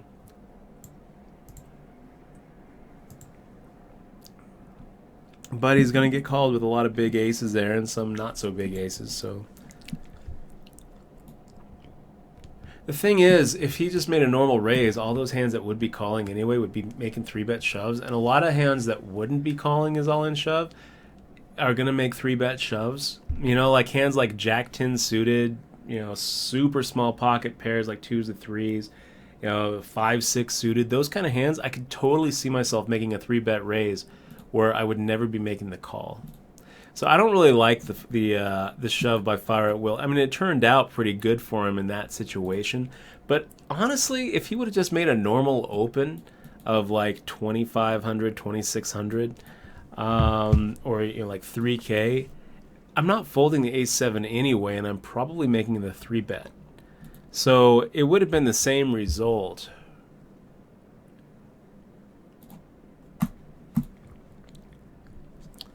Let's go ahead and make the shove here with the 12 bigs. Hope to get through. Now we just hope for a king. GG. Okay, boys and girls, that is it for our tournament. That's going to do it. One bad move with the ace-7, and then followed up with a shove with king-8, getting called with the pocket tens. If I'm trying to go back and try to analyze where we went wrong there. It's probably because your name is Dutch and not some weird offensive name. Yeah, maybe. You should. I guess making the call with ace-7 suited was a little bit optimistic. You know, we were basically putting a pretty big chunk of our stack at risk with a hand that we figure best case scenario has about 62%. Actually, best case scenario was going to be like 75%, 3.5 to 1, if we were up against a smaller ace, which I think a lot of times we are. I actually feel like we're up against a smaller ace there way more often than a bigger ace. So I don't know if I'm going to say that was really a mistake, but if you kind of look at it not just in a vacuum and consider opportunity cost, the idea that hand goes wrong, now you're kind of limited to just an open shove, open shove game, which isn't really what you want, and takes away some profitable spots, better spots that you'll find in the future. Then I think that maybe that would be the mistake if we're going to try to peg it down. I don't know. A couple of those hands, though, are going to keep me up at night, thinking maybe I should have checked raise, or maybe should have made the move there. I'm going to have a hard time sleeping. Guys, we're going to be back tomorrow, I think. I don't think I have a tournament tomorrow. I think the Win Classic's going on. If you want to look at that schedule really quick, I don't know if you want to play any of the Win. I definitely have the Win on my radar, and I plan on playing the Win main. I might play some of the Win prelims. Well, I think playing the prelims is okay. Let's see what we got going on for the poker at the Win, the Classic. Yeah. What is tomorrow? Tomorrow is a Tuesday. It's a no limit. It's a day 1B, and it is a $400 buy-in. It's a $100,000 guarantee. It's not too shabby. It's not bad. I think. But you know what? I'm going to stream tomorrow. Okay. We're going to be back on the stream tomorrow at 7 p.m. And really appreciate you guys being here. Make sure to click on the follow button. Big shout out to all of our subscribers. You guys are the absolute nuts. Thank you so much for keeping the stream going. And you know what? Everybody else who just spends their time here, really appreciate it. Make sure to click on the follow button if you're not already following. And really also appreciate all the bit cheers. Those are awesome. It's like every sounded time... like you said bitch cheers. Bitch cheers, not bitch ears. It's like, damn, dude. Nice That's a little bit savage, Dutch. Damn. Look at her. She's got those bitch ears. Thank you very much for the bit cheers, you guys. And we'll see you tomorrow at 7 p.m. And then maybe later on this week we can get Exmo to do another stream. Yeah, I'm thinking about it. Logs. Well, it's you know what? It's harder than I thought to speak to my camera than I thought. I just kind of get lost at what I'm going to say because it doesn't talk back. We were watching a pretty good video on like how to do video blogs and how to stream, and you gotta talk to them. You gotta talk into the camera. You gotta make eye contact with your audience. You know, I don't. And really it feels look at weird the because you're not actually looking at anything. You're looking at a camera, but you gotta be like, "Hey, you, what's up? How are you doing tonight? It's great to see you. So, tell me about your day. We love you, man." Love you. It's very hard, and it's kind of feeling weird you're when very you're good at talking to a camera. You know, you just have to think to yourself, there's people behind the camera. That's really what you have to do, and you have to actually have the conversation with your camera like you'd have a conversation with a friend. So you're going to start doing video blogs, right? Speaking of, I'm going to do some video blogs. Staring in the camera. We're going to do some video blogs. We're going to start doing some video blogs. Make it a good habit. Definitely check out that Patreon. Big shout out to you, JD, for being one of my only two. Do you want me to be your Patreon too, Dutch? Can I borrow? Can I borrow $10? No, I'll give you $10 though. Might have to do something for it. No, I don't do anything. So yeah, guys. So we'll be here again tomorrow at 7. And guys, don't forget we have a 1-866 number. Call it if you guys have any bad beats or want to do any shout outs. We will listen to the messages, and if we deem it appropriate, we're gonna play it on stream. And what's if it's that really number? funny, and if it's really funny, and it'll be like a really cool thing to talk about, that'd be really great. It's 866 Poker 09. Yes, and if you guys can think of a good jingle, that'd be great. Poker 09. Give it a call. Yeah. 866 Poker 09. We're here to hear your bad beat. We are open 24 hours a day, 7 days a week. So give it a call. 866 Poker 09. It's free for you, and we might play it on stream. Give us a shout out, thoughts, whatever you want. Yeah. And just another way for you to engage with the community here on Twitch. We'll see you tomorrow, guys, 7 p.m. sharp, Pacific Standard Time. Make sure to be there. And if you're watching on YouTube, make sure to come over to the Twitch sometime where we're doing live streams every Monday and Tuesday. Click on the follow button, support the stream, get a couple of fist bump patches and the Poker Tilt book for clicking on the sub button. Really appreciate you being here, and we'll see you soon.